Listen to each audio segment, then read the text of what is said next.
Welcome to the Orange Hammer Podcast. My name is Corbett Storick. I've been a licensed general contractor for 8+ years, specializing in new construction, renovation, furniture building. I'm the son of an architect and an interior designer, and I've been surrounded in this industry since birth, watching all aspects from concept, design, build, punch list, and of course, all the problems that come up in between. In my time in Durham, North Carolina, I've noticed a significant gap in knowledge between homeowners who need work and the people who do the work. On this podcast, I hope to break down the process of homeownership from the perspective of both the homeowner and the contractor in an effort to help raise the knowledge of homeowners about their homes and the construction/renovation process. I hope you enjoy. If you're enjoying the Orange Hammer Podcast, or if you have a topic that you want covered, or have recently done a project, please contact the Orange Hammer Podcast. The Orange Hammer Podcast is on Instagram and Facebook. Please like and subscribe, share on whatever platform you're enjoying your podcast on. Also, check out our YouTube channel, The Orange Hammer. The Orange Hammer Podcast is proud to be brought to you by CRS Contracting LLC for all your construction and handyman needs, new buildings to renovations, furniture building, EV charger install, or even a TV mounted. You can call me, Corbett Storick. It'd be my pleasure to help you. You can find me on Instagram at CRS Contracting. WSDG, the Walter Storick Design Group, specialists in architectural and acoustical consulting. Check out WSDG.com. And Taylor Bragg, for all your artistic needs in all mediums. You can find her on Instagram at brag_about_art. That's brag, BRGG, with 2 G's. She's the fantastic artist behind the Orange Hammer logo, and she did my fantastic table painting of my podcasting table.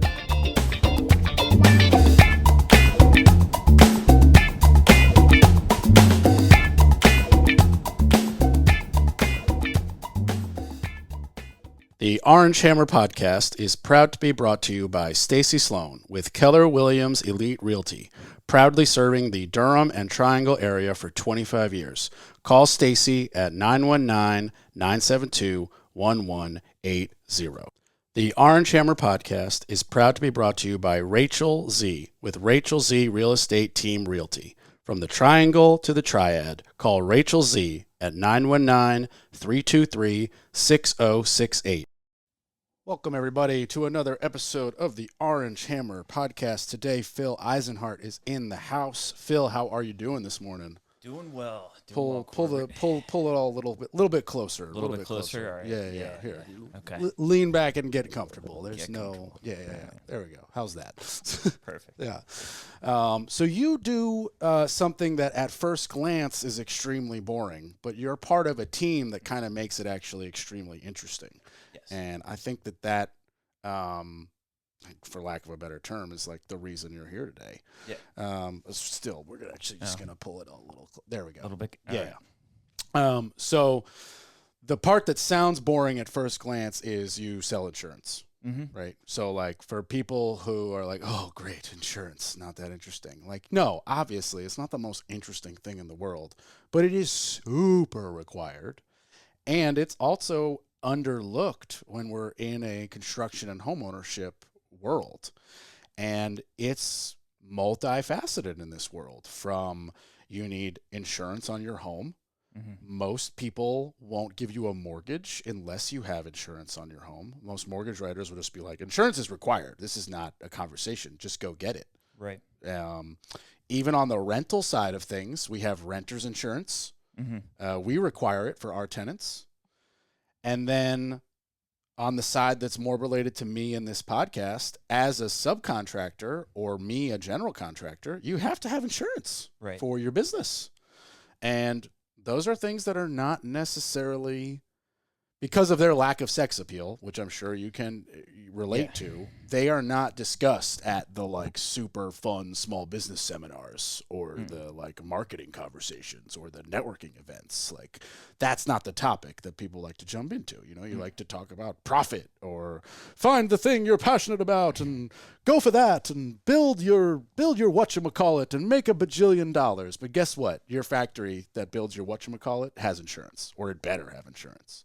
You hope it does. It has to. It has to. Right. Yeah. There will be a point where you won't be able to do something without it. Right. You know. Yeah.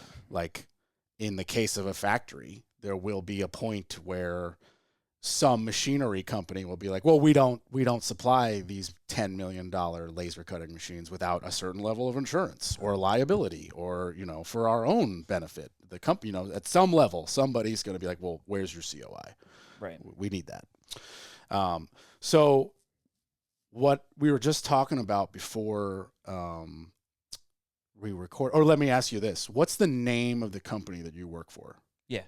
So I work for Fortified Insurance Partners, small, insurance broker right out of Raleigh.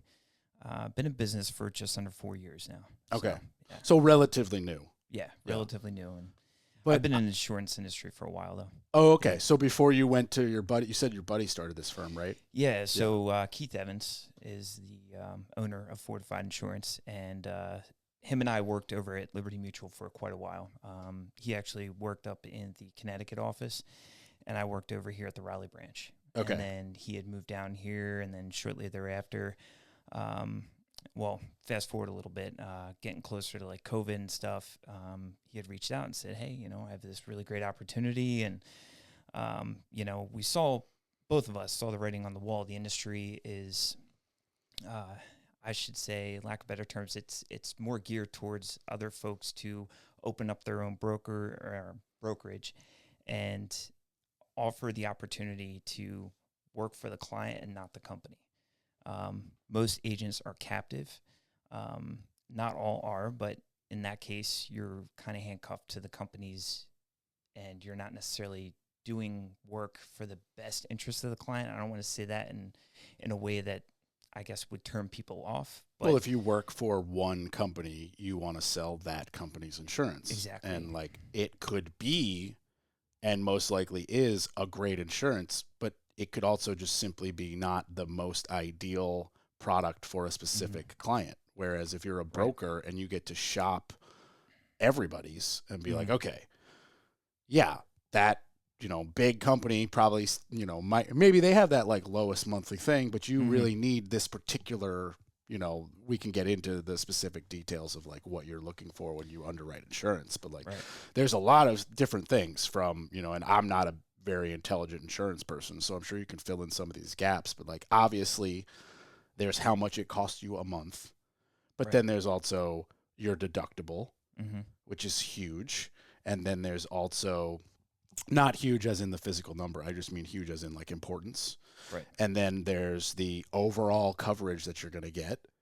And, if we're talking about, this gets more complicated when you're doing maybe umbrella policies for businesses, there's a lot of other factors. So okay, you might pay, hypothetically, you might pay a little bit more a month for a different product, but the benefits for when the shit really hits the fan are going to be what you really need. And that's the whole point.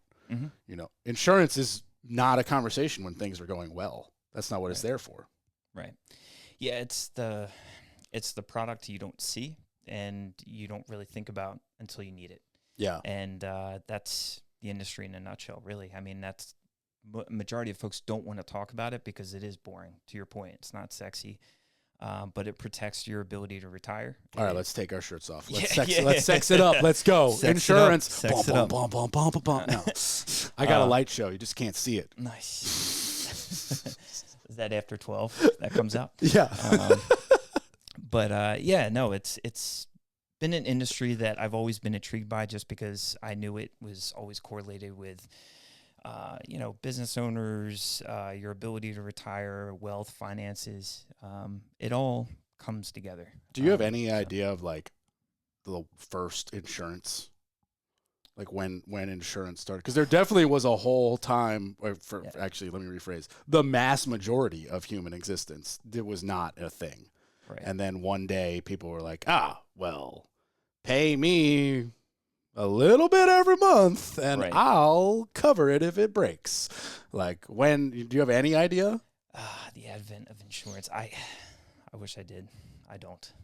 I should have done some. It's fair. I've never thought about it till just now, because there had to be a moment where it didn't exist and then it existed. And I wonder if it was the first car or it wasn't the first house, obviously. Yeah. People have been in houses or something related to a house for millions of years. Yeah.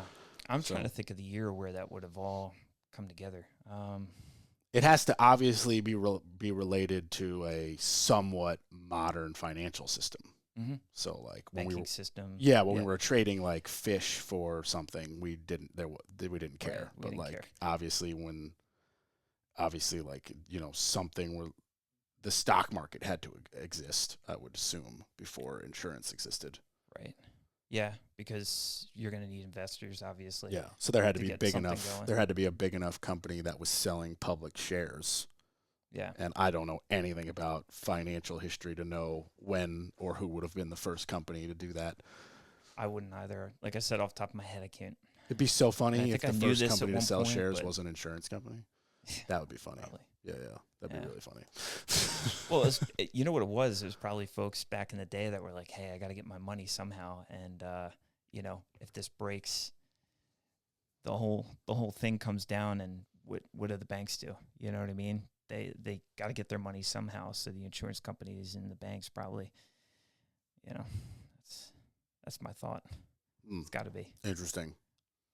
I wonder how that first happened. You know, It's probably one of those first big loans that went out to someone, and they were like, all right, we got to figure out if this guy can't pay this. yeah. How does this work? Yeah, because I'm sure there was a moment where it was like, you know, hey neighbor, I need $5,000, and you just like gave them $5,000, and when you paid them back $5,000 with no interest, and it was just like your friend lent a friend, and blah blah blah, and then there was a moment where it was like, oh snap, I can't like live without that $5,000, but if you give me like $30 a month for a couple of years, Right. so that I know that like if I'm gonna get it back, and you pay me $5,000 plus $200 or whatever, you know, like somebody, we should look this up. Yeah, I should have done my research before I came here today. So that would just be. that's on me. I'm just curious to know. Like, obviously, I'm sure the first recorded thing was not the first one. Like, I'm sure it happened before somebody was recording it, because you don't always realize that you're making history when you're doing stuff and writing it down. So I'm sure there was like a loan and something insurance related before people were like, we should start documenting this. Yeah, and as you're saying this, I'm envisioning. You watch the show Peaky Blinders? I did the first couple of seasons. I trailed off, I'll be honest. Yeah. It was all right. The first couple seasons were good, and then it kind of lost its. Once they killed Sam Neill in like season 2, I kind of was like, not that it got bad from that moment, but I just was like, damn, I really like Sam Neill. Yeah. And I don't know, it was just like more of the same. Not that that's not what you want. Just like, I don't know. I bet if I jumped back into it, I'd be like, oh yeah, this is still dope. But it just other shit came up. There's so many shows. Yeah. No, I just thought of that because in my head, I'm like, I could see a guy like Shelby just, you know, doing some underground business like that, and that's where it originated from, to your point. 100%. He And could then totally be where it was like, someone bought out the this concept. whiskey's $200 a case. I don't have $200 a case. Well, if you give me $20 a week, it's $250 a case, but you can pay it off slowly because we need to sell it and you need to buy it and we need to somehow make it happen. And he's like, your word is your bond. I'm Carol Shelby. Oh no, that's the Mustang guy. Whoops, different Shelby. But hey, my bad. Hey, pioneer. Hey, I like that guy too. Yeah. I looked up the other day after rewatching, because I have seen it more than once. After rewatching Ford versus Ferrari, the like Matt Damon, Christian Bale, Carroll Shelby building the GT40 to fight at Le Mans. I looked up like okay, I know he passed away, but there's got to be like a Shelby, and there is. So you can go to like carolshelbylegacy.com, and they make a GT40. It's all like modern parts and stuff. They make like 69 Shelby Cobra or whatever. Whenever he did the like most famous one, I think it's the 69, like the Eleanor from like not Fast and Furious, but that Gone in 60 Seconds. 60 seconds. Yeah. They make like one of those. That's like the Carroll Shelby edition. Oh, yeah. They're $1.5 million. Oh yeah. Yeah. And they're not like a rare one. Like they'll make it brand new from this, but it's like to make it the Carroll Shelby way with the Carroll Shelby parts, with the Carroll Shelby insignia, and it has 900,000 horsepower. It's $1.5 million. Yeah. Yeah, that's a 6-figure car right there. It's crazy. Yeah. and man, they look good. Yeah. They sound amazing. Those GT40s they don't sound real. Like, I have never seen one in person, but I've seen a video of them being revved, and I'm like, I feel like it's a video game. Like, that's how insane the engine, and it makes that like with the like supercharger or whatever is making that sound at the top of the rev. Oh my God, it's so crazy. Yeah. It's so crazy. Because I drive like a big slow boat of a truck, and then I drive a silent electric car. So I have none of that. No. Yeah. Zero. It's like complete opposite. So like I don't even have like a frame of reference. Like I'll blow all those cars down the line with the electric car. The Tesla, yeah. But nice trim on it, by the way. It's not the same. Oh yeah, it's a wrap. Thanks. Yeah. We got the studio dog, Willie Bear, coming to say hi. So you are part of a group that, like, it's definitely not making insurance sexy, but we're making it sexier. Right. Because the group that, at least the way that I kind of understood it, is you're less of an insurance salesman and more at the group, not you specifically. The group is more of a holistic financial advisor that also can provide insurance, which 100%. Not all, if not any, financial advisors are also selling insurance. Most financial advisors have a trusted insurance person that they'll give you a phone number for, but you kind of can do everything in-house because you have one guy who's a tax specialist. You have one guy who's more of a financial specialist. You're the insurance specialist. And you kind of guys all got together to kind of do this kind of like holistic financial approach. Yes. Yeah. And that's, at least to my knowledge, well, one, I think it's cool, but it's unique. Yes. Yeah. Yeah. And we also have two, and I want to give them a little credit here, a lot more credit than I should. So we got Jess on an operations manager, and we also have Brittany as well as an operations manager. They both do an excellent job. They kind of keep us all focused, in check. They handle all the background stuff, the appointments, the meetings, and so they're the unsung heroes is what I should say. But yeah, to your point, we've got all the pieces of the puzzle. It's that one-stop shop mentality, but it's more of all-encompassing. That's the name of the business too, is Encompass Financial. Okay. So, yeah. So, and I work for Fortified Insurance, which is a component of Encompass Financial. So it's great. I mean, it's an excellent, incredible group to be a part of. And, I'm still new to the team. So there's huge learning curve there. Sure, but clearly, like, as you said, you had a lot of insurance expertise, and you were brought on for a reason. Yeah. So, like, just you may need to learn some of the other facets, but that's that. So, you still know more about those other facets than like your clients who come in blind and dumbfounded, and they're like, didn't even know that I'm spending that much on taxes, and I should be doing it differently. And you're like, well, here's Brian. Yeah. No, the taxing is it's wild, and I'm still learning a lot about it. Obviously, I'm not certified tax specialist by any means, but my niche is the insurance side. But Matt, who's our tax guy, he really takes, to your point, a holistic approach, and it's really about, we were saying this earlier, it's not what you earn, is what you're able to keep. Right. And there's no crash courses on this growing up. It's one of the things that I think I want to get more involved in as years go on, is try to impact the local communities with this. Bro, why is it not a regular class in schools? Like, ninth grade you take geometry, 10th grade you take pre-calc, 11th grade you take taxes. Like, why is this not, like, I don't get it. Like, it doesn't, like, I have theories about the government keeping us all like fat, dumb, and docile, but private schools can make their own freaking curriculum. I went to private schools. Why was there not a tax class? It makes no sense. I did 3 weeks worth of geometry is what I use in real life. All that advanced stuff is like, and I build decks where I actually use geometry. And I'm telling you, the first 3 weeks is all you use. Pythagorean theorem is basically it. It's how you square shit up and you're good. Everything else now is calculator. Sure. Like, what are we doing? Yeah. Yeah. But guess what's not a calculator? Taxes. What's up with that? And they changed the code and they changed everything up. God, did they And, change the code? Yeah, they change things up constantly to kind of keep you on a swivel, right? Yeah, man. I went and got a business degree, and the thing I learned in 4 years of college for a business degree was hire a good accountant. Yeah, that's what I learned. Delegate. So CPAs, and I have a lot of respect for CPAs, but a lot of them too, they're playing not to lose, that kind of mentality. Whereas when you find elaborate, what do you mean playing not to lose? Playing not to lose. So I have this theory that I think most folks have this playing not to lose mindset. It's, hey, I'm falling within the confines of the rules, right? The parameters.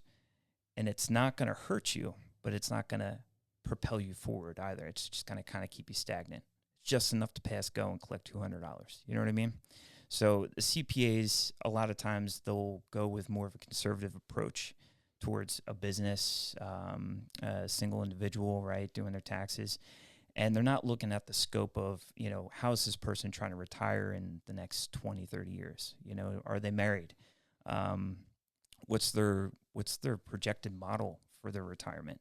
You know, most folks don't even think about that, right, until they get to, you know, 40, 50, and they have that midlife crisis moment, right? Yeah, I don't think anybody puts, or personally, I don't think anybody thinks about it early enough. Right. And what I to double down on that, like, I get both sides of the coin. Like, the first side of the coin of, like, okay, you only have so much bandwidth for just anything. Like, as a brain, right, you only have so much bandwidth. And, like, you know, I'm fortunate enough to not have been somebody who works paycheck to paycheck. But if you're working paycheck to paycheck, retirement is not on the brain. No. Like, there's you paycheck is more on the brain. Or, like, oh, kid need diaper. That's priority. So, like, I get that side of the coin. But then the other side of the coin is, if you start at 18, you get to end way sooner, or you get to end at the same time with a much more larger pot of gold, and therefore a more luxurious lifestyle. Right. Because interest compounds, man. Well, and to bring it full circle to your point, right? So you've got interest rates, and then you've got taxes, right, to contend with. And most folks don't even think, you know, as things go up, everyday stuff is going to keep you divided and distracted towards that. People aren't going to be thinking about their taxes, to your point. They're not going to be thinking about the things in the background where it's going to actually help you achieve your goals, right, and your retirement strategy.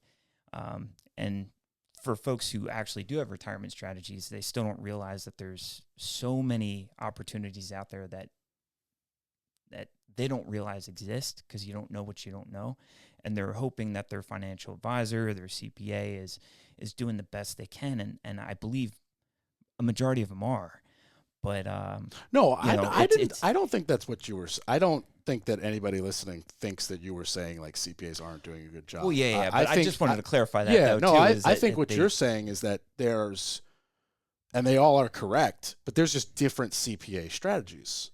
100%. Like my CPA, 100%. For example, big fan, Trisha with Willow Trust. Nice. But like, she'll be the first one to tell you, you go to her if you want to make sure you never get audited, ever. And I'm like, that's a huge fear for me. I want you. Right. Like, it might be a more far-fetched fear in my own head than reality, because I'm not doing like anything crazy tax-wise. But it is such a fear of mine from like Hollywood movies and stuff that I'm just like, your advice on how to not get audited is the advice I want. Like, you're the, and I say this with love, like, you're the crazy, I'll never get you audited accountant. That's the accountant I want. I don't want the accountant to like, let's stretch it to the max. Let's put you right at, let's use every available, like every single, and I'm like, actually, we're okay not doing that. Like, I get that I could pay a little less taxes, but I'd rather pay a little bit more taxes and just never be on anyone's radar. And sleep at night, right? Exactly. Right. So, like, you know, to your point, there could be a CPA, again, still correct. Like, I want to say that now for a third time. Again, still correct. But there could be a CPA that's like, dude, you're paying way too much on that. We should be stretching that out. You should be using all of this category, all of that category. And they could be, again, correct. But it might just throw up a red flag Mm-hmm. to somebody. I don't know who, but it could. Right. And that fear for me isn't worth like saving like $200 or whatever. You know what I mean? Yeah. Yeah. No, I get you. I get you on that. But yeah, that's me. I'm one person. Right. There's, I don't know how many people are in America, but they should all be paying taxes. So like, there's a lot of different ways to go about this. Yeah. Well, and then you take a look too at some, and not that I know them or know of them per se, but it's the wealthy and the elites, the people who are up top. It's how do they maintain and retain their wealth, right? Yeah. So okay, what's your thoughts on that? Let's get super controversial. So, sure. Do you think that the wealthy people should pay more in taxes? Should have taken the over-under on the controversial thing too. I was thinking in my head, I'm like, how quick is this going to get to this? Oh, I mean, well, we're in this world, so which 26 minutes we wasted no time. Yeah, we barely did an intro. Yeah, no, but I mean, like the top 1%. Mm-hmm. Do you think that their tax should be that much higher to then support everybody lower? Like, first of all, don't they already pay more taxes? I don't actually know, but isn't there, like, the more money you make, the more you pay in taxes? Isn't that how that works? Tax brackets? Correct. Yes. Right. So they already are paying the most taxes. Right. So people are calling for that to be raised so that they pay more, and that money goes to supposedly... We're then assuming the government's going to use the money for something good, which good joke. Exactly. Right. Okay. But assuming that we live in fairy tale world and like the government would take Trump's money and fix the potholes in North Carolina, which is just not going to happen. But like, let's live in that fairy tale world. Do we think that Trump and Trump-like people, the CEO of Coca-Cola, should he be paying another 2%? Like, I don't know the answer. I'm legitimately curious what your thoughts are because you do. Yeah. This kind of stuff daily, and I build decks. So, well, yeah, and I'll be clear too. We don't, I don't work with or for anyone right now. Any clients that are at that level, but we do have some high profile. Did or didn't, yeah. We do have some high net worth individuals who we do work with, and to my comment earlier, I'm not a tax accountant or CPA or certified, but I will say from my opinion, it's subjective because I do think there's a good number of people out there that are in that 1 percentile that actually worked for it, earned it. And, I'm all about hard work and, you gotta earn it, right? It's like respect. It's got to be earned. It can't just be given. And, money, to our point earlier, we were having that conversation, it's a good tool and it's, it can change people's lives, but as long as it's being used for good, right? And that's debatable in a lot of conversations, right? Especially yeah, well, nowadays. Unfortunately, there's, every single person has a different internal morality.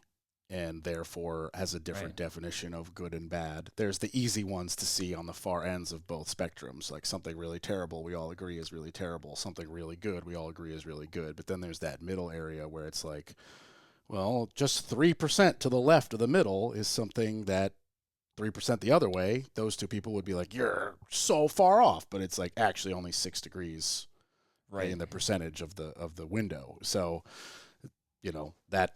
There's too many like too many questions, too many like different definitions of the morality clause.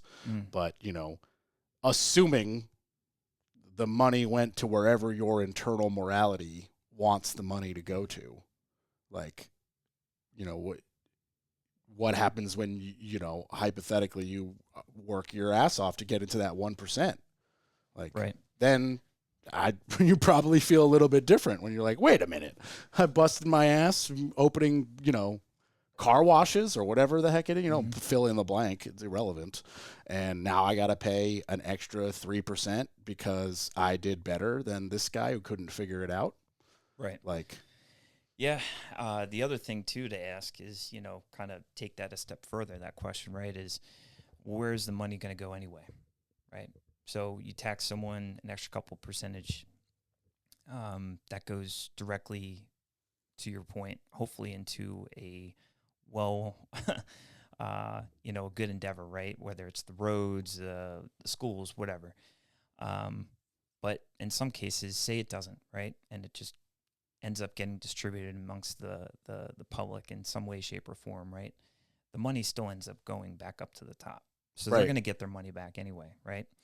I really do. I think it comes down to if I knew it was going to something legitimate, to help the community and to push forward and to make things better, local in this country, just in general. Yeah, absolutely.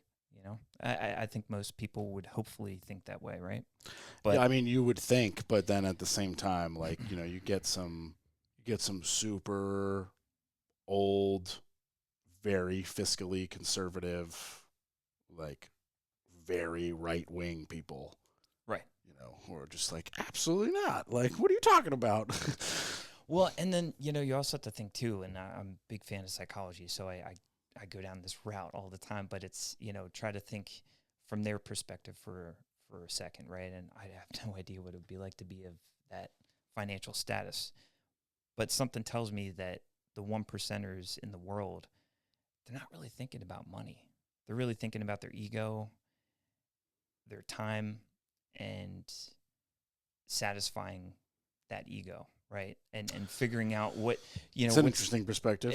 It's more of a power thing, right? I think at that level, I can't imagine that they're thinking about I'm sure there's a few you're changing. right about. Yeah. Oh, sure. And then you go down that rabbit hole is, are we talking the good kind of ego where they're trying to, they got a God complex, but they're trying to help people, or you got the other folks on the other side of the spectrum that, you got your like Putins who are like, I want world domination with my money. And then you got like your Elon Musks who are like, it would be fun digging tunnels underneath Vegas and going to Mars. Yeah. Who's with me? Also, I've got $45 extra billion. I think I'm going to buy Twitter.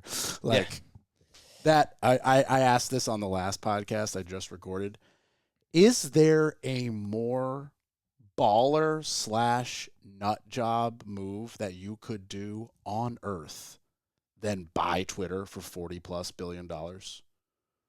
I don't know if there's a bit like short of like buying Mount Rushmore and recarving it into a giant dick. Like, I don't know what else could be, which I don't think he could do that because it's like a national monument. Right. So like something you could actually do. Like I don't think there's a more baller / nut job thing you could do than buy $45 billion worth of nothing in the form of Twitter. Well, the dude's building fucking rockets, right? Right, but I would argue that's less nut jobby and more cool because like he's like revamped the space exploration program worldwide. He's also kind of revamped like, by the way, Americans can still manufacture stuff, FYI. Like, we now make arguably the coolest cars. We make dope rockets and like that. I like that part. Mm-hmm. And then also, like, I don't know if I believe we should live on Mars, but he has a pretty like, I don't know, plausible, actionable plan, and he's doing it. Yeah. And then also, I kind of want that Starlink internet thing. I kind of want that.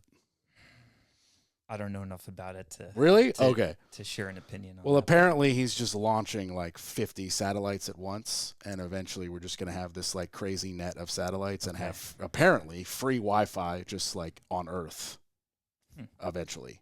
And it's now at the point where like you can order the Starlink only router now from them and like do it. Like, I guess he's got enough satellites up there that he's starting to get. It's like the first pre-order. It's like the first pre-orders or something like that. Gen 1. The Gen 1. Yeah, exactly. Right, but like, I guess the theory is like you could be like on safari in Kenya and just be like, oh, I've got 3G. Like, shit. Yeah. So I think I have a realtor friend. I think Adam Dickinson of. I think it's just Adam Dickinson Realty now that I think about it. Yeah, anyway, he has like a cabin somewhere in the middle of nowhere on like a lake with no cell phone reception. And he was like, I got it, and it works. And I was like, shit. Unbelievable. He's like, it's not like stream Netflix yet, but like text messages. And I was like, hey, it'll get there. It's a step. Right? Yeah, give it some time. But then I was okay. So now fast forward from Adam telling me years ago to like 4 or 5 months ago, I'm at the rock quarry in Raleigh where they scuba dive. I'm a scuba diver, and my lady friend and I joined this other person I know who started their own dive shop and was like to like do like a grand opening type of thing. Since we don't have a store, I'll pay for everyone's camping fees, and like 30 people joined her to go camping. That's a great idea. To camp. Yeah. Phenomenal idea. Yeah, it was a great idea. Yeah. In theory, it was a great idea. There was a drunk dude who ruined the entire event, both at 7 o'clock at night, ruining the speech, and then staying up all night, keeping everyone awake, screaming till like 3 a.m. But anyway, we don't have to get into that. But out of nowhere, I swear to God, out of nowhere, in the middle of the night, it's like, I don't know, middle of the night, whatever, 11 o'clock at night, but it's dark, just like 20 white dots come out of the horizon. And I straight up was like, this is it. Aliens. This is it. It's over. Like, and a dude was like, no, it's a Starlink launch.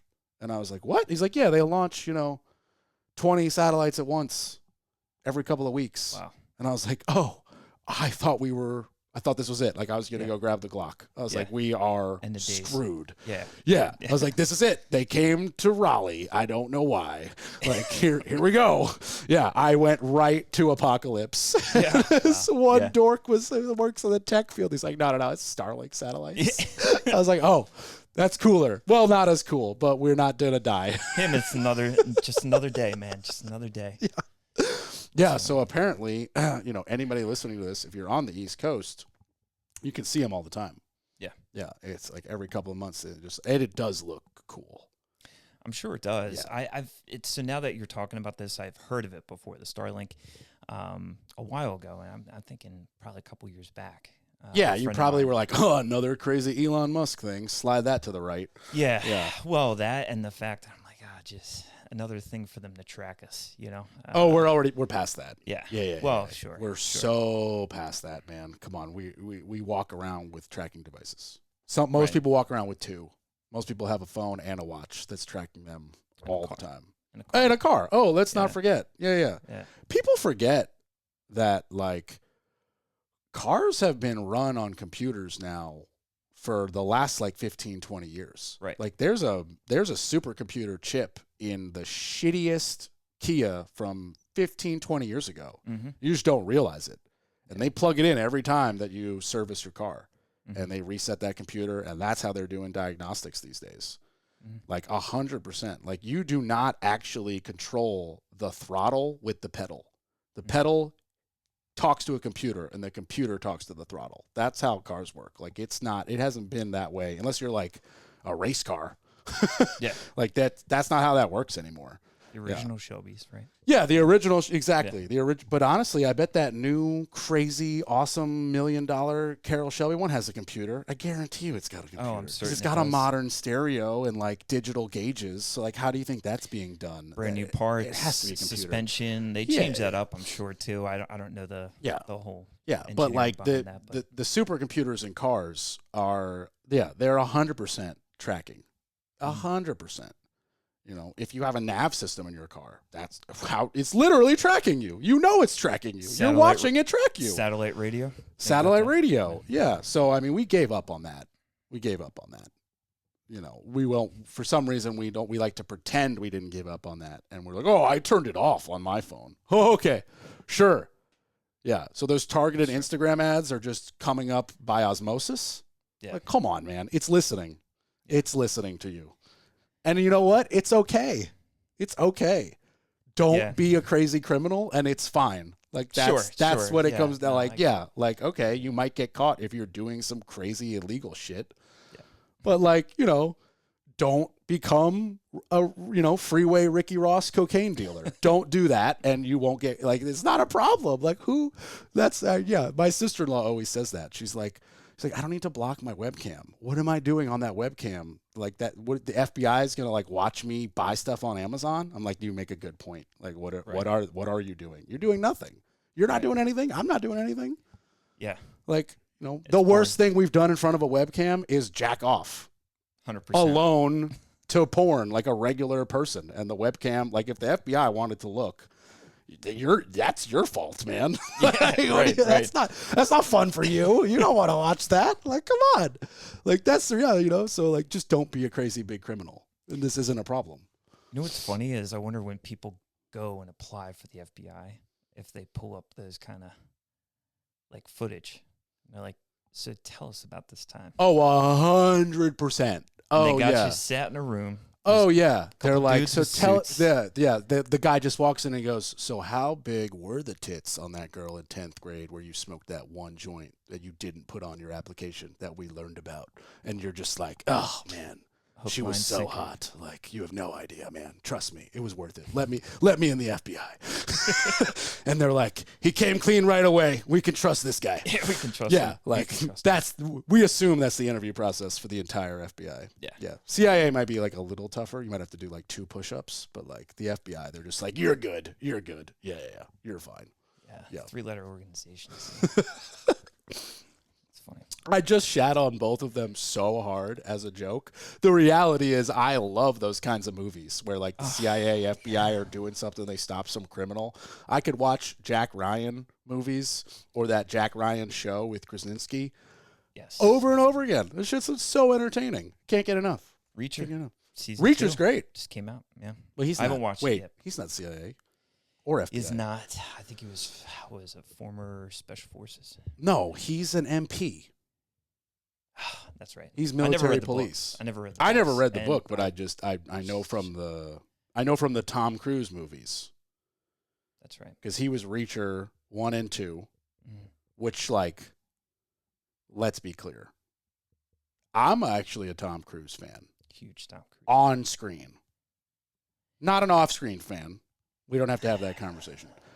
But I don't mind him off the screen, though. It's still entertaining. Right. Okay, that's fair. And that's he could have us all fooled with the Scientology and everything. Maybe he's got the last laugh. Could you imagine if he's just been joking the whole time? Why not?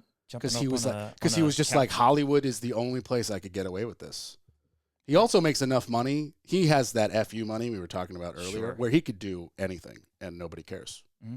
Nobody cares. Like he could probably kill somebody and just get a good enough, expensive enough defense lawyer and get out of it somehow. He'd just get like the blood evidence thrown out somehow because he'd be like, well, the hospital was using incorrect like logging on their sheet. Yeah, inadmissible. They couldn't handle the truth, right? They couldn't handle the truth. Yeah, absolutely. Yeah, he'd just slide in his underwear like risky business and he'd be like, come on, I'm Tom Cruise. Let me get you one of these famous coconut cakes that people are talking about. Yeah. So you're a fan of Tom Cruise's movies? I was going to say, like, I'm a fan of Tom Cruise on screen. I agree. He's entertaining off, but I'm not a fan of his off-screen bullshit. But him as Reacher was the worst. Dude, Reacher's like 7-foot tall football player. Right. And Tom Cruise is 5'0". Yeah. What? Well, the Mission Impossible movies were his thing, right? So I think he should have stayed in that realm. Why? They're just so good. The Reacher, you know what though? There's some really good scenes out of that he's in. That I gotta say, like the movie was good. If it was just like if it was kind of like they copied Reacher and gave it a different name, but once I like Googled Jack Reacher and realized it was a graphic novel, and then you see like the drawings of what Reacher's supposed to look like, and like, wait a minute, what? The illustrations are why did we put Tom different. Cruise here? This dude is supposed to like have hands the size of turkeys, or that was like the like biceps the size of basketballs. I think was like the like what that's like literally what the description says. And you look at Tom Cruise, and it's like, dude, he's really fit, but he's not that guy. No. Those Mission Impossible movies are so good though. Really good, really good. I haven't seen the last one that came out. I think that was this past year. Yeah, like Dead Reckoning or something like that. I missed that one too. But I think the best one, other than the first one, which is just, it's hard to beat that as an action movie. The silent scene lowering down and the air ducts and the it's iconic. It's iconic. I mean that and it. The red light, green light with the gum. With James Bond. Totally. Yeah. 100%. Yeah. It's right up there with like Shaken Not Stirred. Like it's just, an entire generation is like, but But my favorite one has got to be the one with Henry Cavill. That bathroom fight scene where Henry Cavill kind of like cocks his arms. Mm-hmm. It's so ridiculously cool. and then for me, you see like the interviews, both of them giving separate interviews, both just being like, we beat the shit out of each other. We were both so hurt. Like we are real. It's fake mirror, but we're being thrown through it. Like it still really hurts. And I was like, that's why it looks so good. Like you guys beat the crap out of each other for 3 days till you got the perfect shots.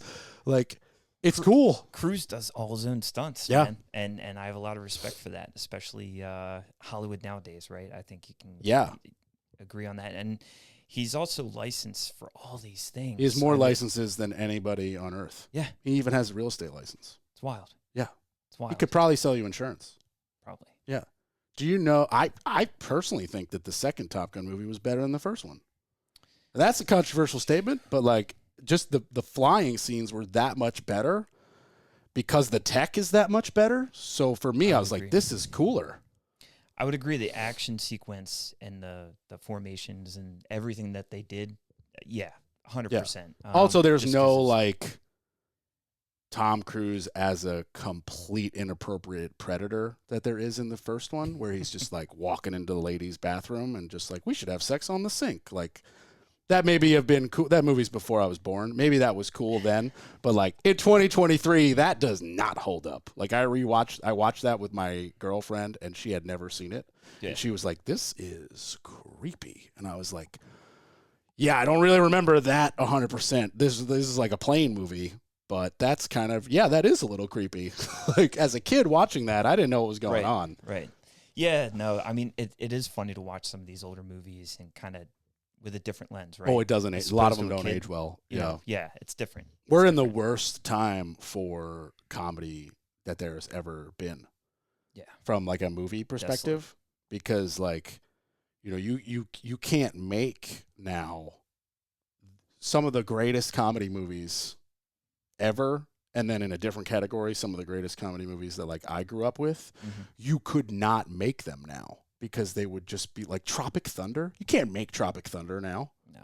You can't paint a white dude black and get away with it. You just can't. He did a phenomenal It's the job. funniest freaking movie ever, but you can't do it now. Or like try to make The Hangover now. You can't do it. 40-Year-Old Virgin. You can't make Wedding 40-Year-Old Crashers. Virgin. Wedding Crash. Like, those movies are so funny, but you could, like, the backlash from, like, the... Snowflakes. Yeah, Snowflakes is a good answer. I was going to say, like, the insane far left, but, like, they're the same thing, I guess. Yeah. Yeah. It's kind of crazy. I used to be, like, proud to be like, yeah, I'm a lefty liberal. And now the left moved so further away from where it was that I'm like, whoa, I am more middle than I ever am because I actually don't want to be all the way far. You guys have gone so far over the deep edge. Yeah. It's like, I guess you tried to do some of this shit with good intentions, but you've gone too far. Is it though? Good intentions? I don't know. I did. I agree with you. I guess I was an optimist, but I don't know. But it moved. It shifted. And, like, maybe I got older and more cynical, which is possible. Like, I'm going to sit here and say anything's possible. But I really don't think I have. And I really think it's just shifted. It just shifted a lot. And it's like, okay, it's allowed to shift, and I'm allowed to not shift with it. Yeah. Yeah, well, I think, too, and I agree with you. I'm definitely in the middle. And it's tough, too, because I see how both sides are... pros and cons, right? Like, I'm a social liberal for the most part, but then when you have economic conversations, I realize I'm pretty conservative. Yeah, like I would like to keep my money. Most business owners are too. There you go. Yeah, and maybe that's the small business owner in me. Right. Yeah. Right. And that's a very good point, actually. And I think most people on far side, either way, either direction, but take the left, for example. I think a majority of what the radical left bases their opinions or their belief system and their structure off of is purely emotion, right? Mm-hmm. Because if you throw logic into most of those conversation topics, right?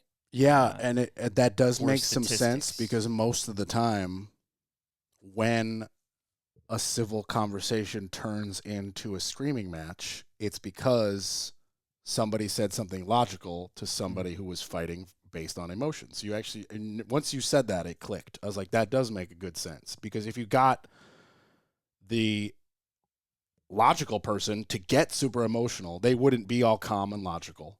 And if you got that crazy emotional person to calm down and talk 5 hours later in a quiet, logical way, they would probably make very good points, or at least like concise points that you could have a back and forth. Right. But unfortunately, we just get like a video on Instagram that's designed to divide us, of somebody trying to be calm and somebody screaming. And nobody like you has been like, they're probably both correct. Somebody's just having an emotional moment and they need to let that scream out, but they just need to do it like in a mirror by themselves and then have a normal conversation. Context, yeah. But context. Excuse me, yeah, context. And we're never given the context. No. Yeah. No, we've got TikTok generation of folks who just, attention span is short. Right? In a nutshell, the TikTok like issue is why I started this podcast. Really? Yeah, because I had clients. I think I told you before we started recording. I had clients who saw something on TikTok. Oh, that's right. They saw a TikTok clip, and this like 19-year-old girl who couldn't even lift a bucket of tile was like, yeah, I put in this tub all by myself for $800, and it's like, here's the before and here's the after. And then these people call me to their house and they're like, look, here's this video. We want to do it. And I'm like, no, that's not real. Yeah. Sorry. And they're like, what do you mean? I'm like, well, first of all, you can't just slide the tub out because you have shit in the way and it's hooked up to plumbing and tiles over the lip of it. Otherwise, you'd have water everywhere. Also, when you slide in a new tub, the plumbing's not going to line up. Right. So now we need $500 of material and plumbing of a licensed plumber to come out here and rehook up the tub. Then also, we have to redo the tile because you can't just slide in you have to now make the tile go over the lip of the tub. Also, the tub needs to be screwed in through that lip into the studs so it doesn't move. I was like, we got to get to the studs. Then we got to re-waterproof it. Like, what do you, like? Context. Like, yeah, I was like, this, it's just not possible. Like, I don't actually even know what she did in this video, but I can tell you right now that the tub alone is more than the $800 you thought this would cost. The tub by itself, just to go buy it, the tub, and have it in a cardboard box, not even get it delivered, man. They're like big garden tubs. Those like extra wide ones that are like super luxurious. I'm not talking about the tile on the wall or the fiberglass walls, whichever way you want to go, or the plumbing, or the delivery. It could be $1,500 just for that tub. Oh, I'm sure. And they were like, we could swap this whole thing out for $800. I was like, you guys are in a fantasy world. Yeah. Fantasy world. 3 times I had that same conversation with the same couple in the same bathroom with the same video about the same tub. 3 times. And that video probably made him feel good, right? That video made them feel so good. Are you Right. kidding me? Some crazy, attractive, untalented person was like, look what I can do. And they're like, look what we can do. We can do this. Right. And like, I get it sort of conceptually. Like in that particular case, I very much don't get it because I know what this stuff costs. But I understand the like, oh my God, you in 15 seconds, you got dopamine, you got adrenaline, you got confidence, you got a sense of purpose, you were given a task, you thought it was accomplishable. At the time this couple was still together, maybe this was like, oh, something we can do together. Like that's a lot of things right there, right? That's 7 pretty cool things. Right. So like I get that part. You know, you could change that video content and I could get those same 7 things. You know what I mean?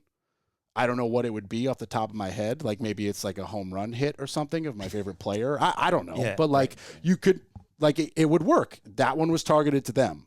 So like, sure, somebody built TikTok. They're trying to make money. Good for them. Capitalists. Like, okay, awesome. But at the same time, all 7 of those things, none of those were actually real. Well, okay, no, the dopamine was real. Like your brain experienced the dopamine, but it was like a false sense of dopamine, and it definitely didn't last a long time. You know, it's not like going to the gym and you get like hours of dopamine release. Yeah, Like, being outside in nature, doing anything that's going to really push you mentally, physically. Oh, it's, to bring it back to your like full circle, I think the younger generations do have some redeeming qualities, right? How old are you? Things. 37. You had to think you like looked up like 30 something like that. Yeah.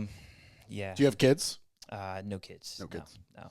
But and I had to think about that because my future sister-in-law, it's her birthday today. Okay. So, and I won't say how old she's gonna be. She probably wouldn't want to. Okay, that's fine. Say that out loud. You don't have to say anything 39. you don't want. Yeah. 39. It's all right. She's cool. People age. It's part of life. Yeah. Right. Yeah. Right. She should definitely not care that people know how old she is, but that's Right. between her and her therapist. Right. Yeah. Like, it's like when I started getting gray in the side of my hair, people were like, "Oh no, you have gray," and I'm like, "Oh no, what do you mean? Oh no." Like, it's gonna happen, dude. Right. Also, I look great. What are you talking about? Inevitable, right? Yeah, like, right. what are you to worry about gray hair? There's like stuff to worry about. Like, I'm gonna need a wheelchair when I'm 80. Gray hair is not the problem.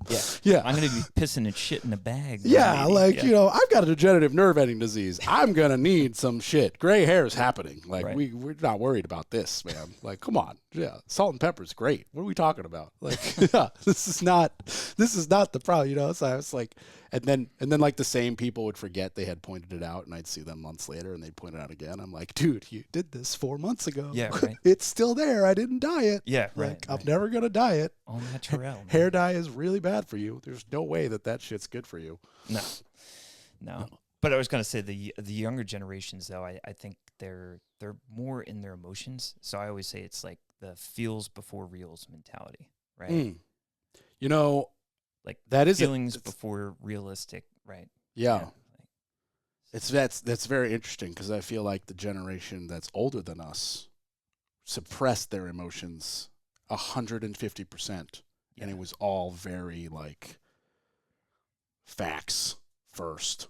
Sure. And logic based, right? Logic based. Right. And seems like they're both equally wrong and no one's right. Yeah. Because the generation before us, like everyone, like, it's like everybody's terrible. Like no generation did everything right and set it up for the next generation. No one's ever done that. It's never happened. No, and there's no rule book, right? So of course not. Yeah. To your point, I think the older generation is the thing I enjoy watching, and I'm probably over romanticizing certain times. I'm sure you are. In life, right? Absolutely. Because to your point, I'm 37, so I wasn't there physically. I didn't exist, but what I gather is that these generations still had some virtues and values that they held on to, and I think that was important. And I still think it's important today, obviously, and people do have virtues and values today. I just think it's different. But yeah, more logic-based, mainly because I think a lot of the older generations had to be, right? Survival. Yeah. Wars. I mean, we still have war now, but it's just different back then, right? I mean, you watch any World War II movie, just it's different. Yeah, I mean, yes, that war was different, but then also like never in the history of ever has it been like today where you can just watch a war on freaking YouTube. And not only that, you can watch both sides. Like you could just watch, like everybody's out there wearing GoPros and everybody's putting it on the internet. Which is bizarre to me. It's bizarre to everybody, man. I think the psychology behind that in and of itself is really bizarre. Like you can literally go watch, like granted it's a couple years old now, but you can literally go watch a video of like Americans doing some badass stuff that we like go, yeah, in like a movie, but this is like a real video. And then you can literally click the next video and it's like 4 Arab dudes watching a truck full of Americans explode, and they all, put their fists in the air and yell Allah Akbar, which is God is good in their language. And they think they're right. And we think we're right. And we're both wrong. Right. And it's all on the internet. It's crazy. It's just GoPros. Weird. It's weird to me that people, it's like the whole thought, right? Like, you driving by an accident, I-40, and you can't help but look at it, right? Car that's on fire, the Yeah. accident. This state's bad, right? You're from up north. So am I. So I can say this full confidence. People. Yeah. I mean, it's they're worse driving. here, but let's pretty be bad. honest. Just there are no good drivers except in like Europe. Yeah. Fair enough. Just Americans are bad drivers. Yeah. Like, it's just that simple. I don't That's know true. why. Like, I'm a pretty good driver, but even I'm not a good driver. Let's just be honest. Like, we're just bad drivers. Fair enough. Yeah. Fair enough. I can agree. Our with that. roads are It's- shittier. Our drivers are shittier. Some say our American cars are shittier. That part is up for debate with like Tesla and modern tech, but like, we're just bad drivers. Yeah. Our driving test is easier. Yeah. It is. Yeah. You And talk people to don't- talk to foreign people who move here. Our driving test is easier. Right. It's much easier. I've heard that before, actually, Yeah. to your point. And I also think people, when I'm on the highway now, because I drive Jeep Wranglers, so I sit up a little bit higher. Okay. And, I can't tell you how many times I see people on their phones. It's that's consistent. just Yeah. consistent. It's consistent. Right. Yeah, And yeah. I'm not going to sit here and say I didn't use my phone to get here, right? My GPS. But it's set it, and now it's sitting there, and that's it. That kind of thing. So, yeah. No, that's a real thing. I know in New York, I remember like living through the time when one day it was nobody cared, and the next day there was a law. We're going to pull you over if you're on your phone. And my dad was one of those dudes holding it up there, driving. Got him. And I remember Got him. like when we got pulled over, like I remember the day, and he was like, "Are you freaking kidding me?" Blah, blah, blah. And the cop was like, "Dude, this law's been around for 8 months now. Like, where you been?" Yeah. Get a And Bluetooth, dude. Get a Bluetooth. Yeah. And then the Bluetooths were just the thing. Oh, my Oh, yeah. God. Yeah. The douchebag ear attachment. Oh, my God. You walk Penis through in the the ear, right? airport and just these dudes in suit, they think they're so cool. Oh, God. I remember having one for a little bit. Once upon a time, I had one for like a couple months. Yeah. But I assume everybody's going to copy Tesla, because now the Tesla is like, well, first of all, the GPS is just built in and free. Like, the fact that it's not just built in and free everywhere is very stupid. It's actually I don't even think it costs money anymore. And then the phone seamlessly integrates. Yeah. So it's just like, boop, hello. Yeah. Okay, great. And then even better than that is it'll read your text to you. A text comes in, I don't have to even move my hands off the steering wheel. There's 2 buttons on the steering wheel. You press one button, it reads it in sexy girl AI voice, and then you press Do you program that, by the way? No, Do you that's, choose that? I mean, I guess Is you that a could. setting? It's just it's the original one. I don't even know, actually. To be honest, I don't know if you can change that, but it's just like that standard. You Like, knew that before you bought the car, right? probably. It's like that British girl AI voice yeah. that does everything. You know. Money Penny. Yeah, it's Moneypenny. Exactly who it is. And then literally you press another button and your music cuts and it goes beep and you just talk Oh, wow. and go, "Yes, Jim, I want to be there at 4 p.m." And then you see the little screen, write it out. Wow. And you can quickly glance and be like, "Oh, yeah, that's correct." Press the button, send. That's wild. So like for me, Nice. who as a contractor in 2023, texting is basically all we do, because texts are contracts. They can be in North Carolina, as you probably know this too, Yeah. although your contracts, I'm sure, you send some DocuSign, better looking stuff. DocuSign, yeah. But text messages are considered in a court of law a contract in the state of North Carolina. So a lot of times that's how I communicate with clients, because I'm like, here, now it's on the record. Mhm. You have it in your text. I have it in my text. So you, like, the kitchen will cost this much money. We're going to supply this. You're going to supply this. Here it is in a text. So and that's binding. Not binding like they have to do the job. I just mean like if then like we did the job and they were like, "Oh, you were going to buy the fan." I can be like, "No, here, see in this text where I was like, I buy the recessed lights, you buy the fan." Like, they're right there. Like, Nice. you got to go buy your fan. So that counts. And so for me to not have to stop the car and send the text, or be unsafe and use the phone, or ignore it till I get somewhere and then forget to respond, it's legit saved me money driving that Tesla Oh, I'm sure. because of that one piece of tech. Yeah. And the car drives itself. So sometimes the text is too complicated to speak and I have to actually type, I can just hit this button and the car starts driving by itself. And I can just send a quick text and then go back to driving it. That's the coolest thing ever. So how long did it take for you to get comfortable with that? I'm curious. Ooh, that's a good question. That would take me a...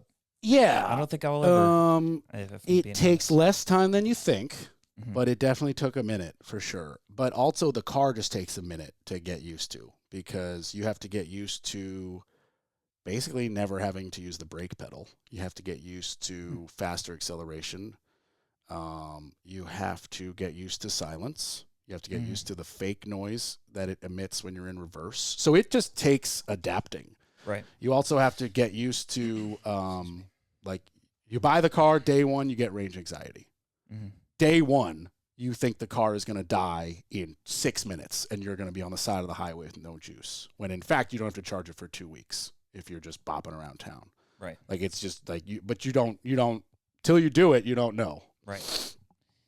And like, so there's always, range anxiety. Where's the closest charger? Blah, blah, blah. But like, I've driven the thing to New York and back. Like, it's so not a thing anymore. Like, you just get used to it. Like, it's just, okay, that 9-hour trip takes 10 hours. Add 3 20-minute charging stops and take a different car or plan accordingly. Like, you just have to adjust your life. Like, it's not, But if you're me, it's actually better.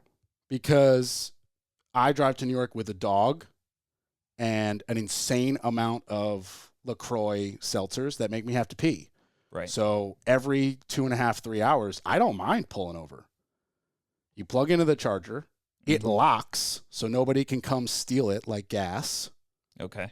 I didn't know that. Yeah. Cool. So like when you plug into the charger, it locks in there, and you can't pull it out unless it's yours. Because your phone is your key. No shit. So, like, when you walk away from the car with your cell phone, the Bluetooth locks the car, therefore locking the charger. Nice. So you can't pull it out. Unlike if you went into pee and left the clicker thing with your gas, I could just walk up there with a 5-gallon and just, or to the other car. I could do it. You'd be scum, but you could do it. Yeah. No gas security, full electric security.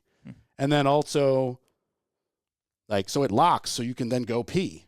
And then if you're me, I got to walk the dog.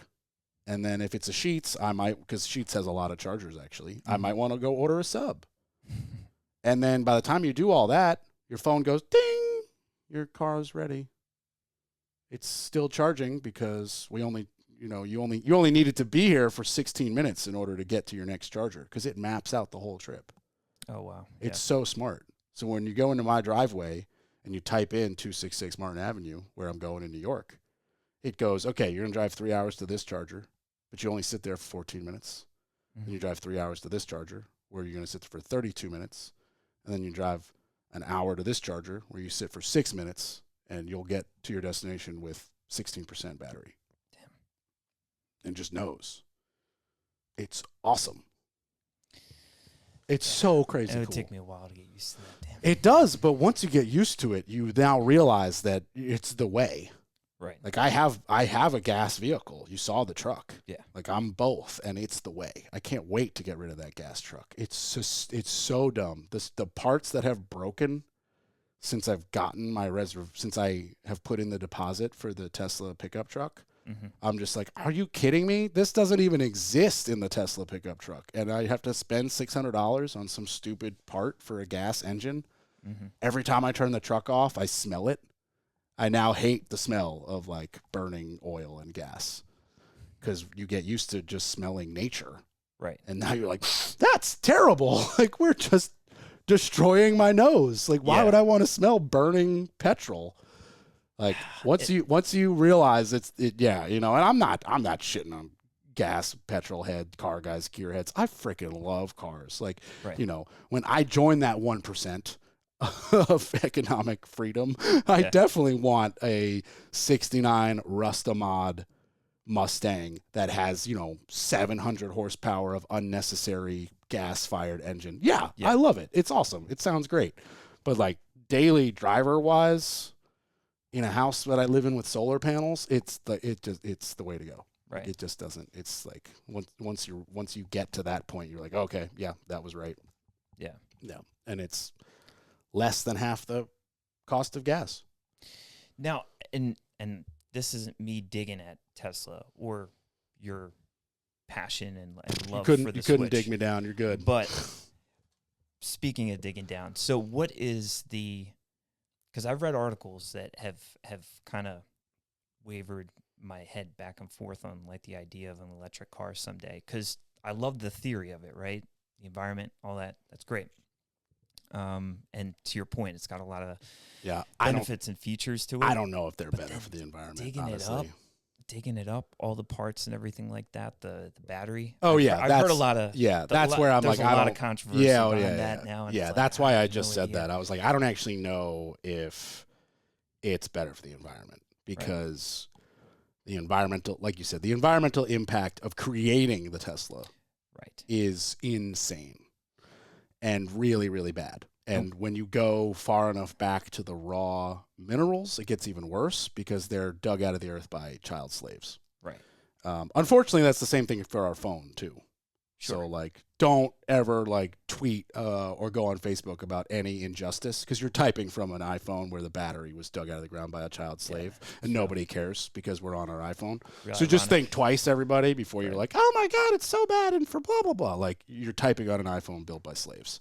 And they put it together in a building where so many people were committing suicide in China, they put nets around the building. So think about that. Like, at all levels, iPhones are the worst. And I love my iPhone, and I'm not getting rid of it. I got an iPhone. You got an iPhone. Yeah. Everyone's got an iPhone. Or an Android, a smartphone. This is not even an Apple thing. Like, they're all terrible. So, like, just put it all in perspective. But I don't know. My gut tells me it's not better for the environment. And if you don't have a solar grid on your house, it's not great for like the infrastructure of the first world power grid either, because like, so like if you snapped your fingers tomorrow and every gas car went poof and everybody was replaced with an electric car, we wouldn't have enough juice to charge everybody. It wouldn't work. So it's gotta be a stages thing. Yeah, right? it has like to be a this stages thing. progression, Totally. right. Yeah. You couldn't just go tomorrow. We're banning gas cars and everybody has to be electric. Like, there's not enough charging stations physically.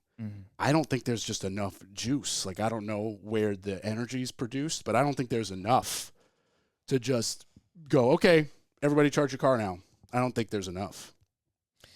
Well, it's interesting that we're talking about this, because if you think about it, we are part of that generation of the advent of the electric car, right? Think about it. Now, did they have the technology back then to do it? Absolutely. But now that it's mass produced, right?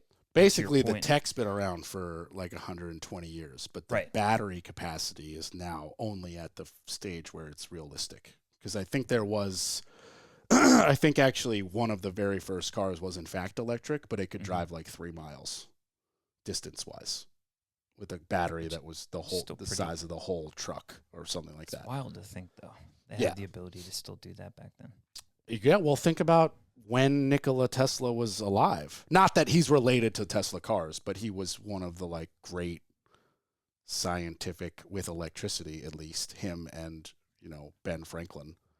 And I guess depending on your history that you want to believe or whatever, like, was like ridiculed by the press and Franklin because he was trying to give everything away for free. But in reality was just more advanced than most people of his time. Yeah. He saw something that we couldn't see. Right.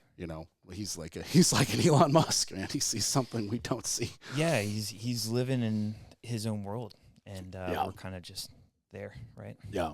But it's the tech is old, but now the batteries are finally I guess efficient enough or compact enough, whatever. The batteries are finally good enough that it's plausible. Yeah. And they scaled it. Yeah. And then, I think the new Lucid gets like 500-mile range. It's pretty crazy. Some companies are giving up. Like Ford's given up. They've abandoned the Lightning. They're like, we're not, this doesn't work. And, but isn't Ford just, to my knowledge, aren't they still just in the red, or have been for quite some time as a company? That part I don't know. I do know they're the only company that didn't take a bailout. They Right. survived that. Right. And I do know that the F-150 is the most popular vehicle in America. Not truck, but vehicle. Just vehicle. Yeah. Overall. So overall, I mean, that's a good fact. I that's didn't know that. impressive. Yeah. But I don't know anything else about like their company, red or in the black or in the red or whatever. I know I don't like my Ford, and I will not buy another one. I know that Really? much. Yeah. Unless it's a Shelby, right? Different. That I wouldn't get from Ford though. Sure. You know, like No, that yeah, I'd yeah, get yeah, from yeah. somebody. That's what I'm saying. Yeah, Shelby yeah. different. But Yeah, I mean, I'd buy a Shell that looked like a Right, Ford, right. and then it'd be entirely aftermarket parts put together by a one-off garage. Yeah, Right. so like that's not a Ford. Yeah, and it probably wouldn't even say Ford; it would say Shelby Mustang, and I Sure. would get rid of the Ford badge because, yeah, no, I'm good. Found on road dead. Is that your? I is think that it's Halo for Ford? like. No, it's like forever broken down or something. No, it's Well, Fiat is fix it again, Tony. Right? is that okay? Fiat. Oh, gosh. Dude, Fiat owns everything though. Yeah. Fiat owns everything. They bought everybody. Chrysler. They Right? bought Chrysler. They bought Audi. They Jeep. bought Jeep, Mini, Lamborghini. Wait, they bought Lambo. I'm pretty sure they bought Lamborghini. Oh. Pretty sure they own Maserati. Like they own so many. Fiat owns so many companies. See, I didn't know man. that. Yeah, those quadripartes are so nice. Those Maseratis. Oh my god! I remember first seeing that in that Entourage show, Mm-hmm. and I was like, "That's it. That's the car. That's the car. That's the Corbett car. That one right there. That one." And then I went to the Maserati factory in Italy, and it's I've never seen anything like it. The factory is so clean you could just eat off the floor. Italians take it to a whole new level of craftsmanship and professionalism. That's just, we should all take a lesson in that regard. Mm-hmm. But like the motor and transmission and frame and the four wheels come like completely assembled and all brand new without the part you actually see. So all the like guts just come from Ferrari. So all of it's a Ferrari. And then they take that thing with a giant robot forklift and they drop it into this one spot, and then a robot arm super glues a windshield on. And then they put this thing in the assembly line, Right. and it takes like 93 minutes to go through the assembly line, and you go from a frame with Ferrari guts and a robot windshield, and everything else is bolted on by hand. And in 93 minutes, it's done, and it's being tested on a dyno track. And they have their own personalized track after the dyno machine. I'm sure. It's so cool. And See, you just that's see an these art dudes like right there. bolting on like by hand. Everything's by hand except for that first robot arm First with the part. windshield. Because the windshield is like laser calibrated, and the sure. robot puts like the perfect amount of glue and like presses it. And then everything else is bolted on by hand. It's so cool. It's so cool. That's fascinating. Yeah, the first thing they do is put it in a car wash. They like pressure wash the seal. They pressure wash test the seals for like the trunk and the doors. Make sure like no water's getting in. Then they move it over to a dyno track. So they like check the horsepower, and it's a Ferrari under there. It's so cool. That is pretty cool. Yeah, and then they drive it to their personal private track, like a legit track. And then I didn't even know this was a thing. Then they have an entire third-party company that's not related to Maserati, Mm-hmm. and all they do is go over the car again and just check it. Fine tooth comb. Yeah. Right. So when you get your Maserati delivered, you get this like stack of stuff from Maserati. That's like, this is everything Maserati did. This is your brand new car, blah, blah, blah, blah. And then you get this binder from Company A that I don't even know the name of. That's like an independent checker. And they're like, this is us. Basically, we double checked everything. Oh, shit. And here's the paperwork on that. So you just get like, basically you just get like stacks of paperwork that say like, this will never break. And if it does, just bring it back. And oh, by the way, it's a Ferrari under there. Yeah. I said that 4 times. It was baffling to see. But see, that's cool. I didn't know that. It's and so then the cool. Ferrari part adds It's a ton of so value. cool. Well, they're all owned by Fiat, so Right. they can do that now. Right. So Fiat's just like, send the Ferrari motor and Tran over to freaking Maserati. Let's go. Yeah. Because Maseratis don't look fast. They look luxurious, but they're fast, They look man. luxurious, yeah. Fast. Yeah. The problem with the Maserati is, like, you don't drive a Maserati. You need a driver. I've always said that about a Bentley. Yeah. Or a Rolls Royce. Same thing. Like, Yeah. I admire, like, the Phantom is cool. But, like, I don't want to drive a Phantom. I want to sit in the back seat of a Phantom and smoke a cigar with Rick Ross, the rapper, you know? Sure, Like, sure. like Yeah, that's yeah, what you do in a Phantom. You don't Yeah. drive your own Phantom around. Like, that's weird almost. It's almost weird. I've seen people that do it. I've actually never seen anyone driven in a Phantom, but I've seen people driving their own Phantom, to your point. I'd like to see kind of what it has, though, balls-wise, on the highway. Just to...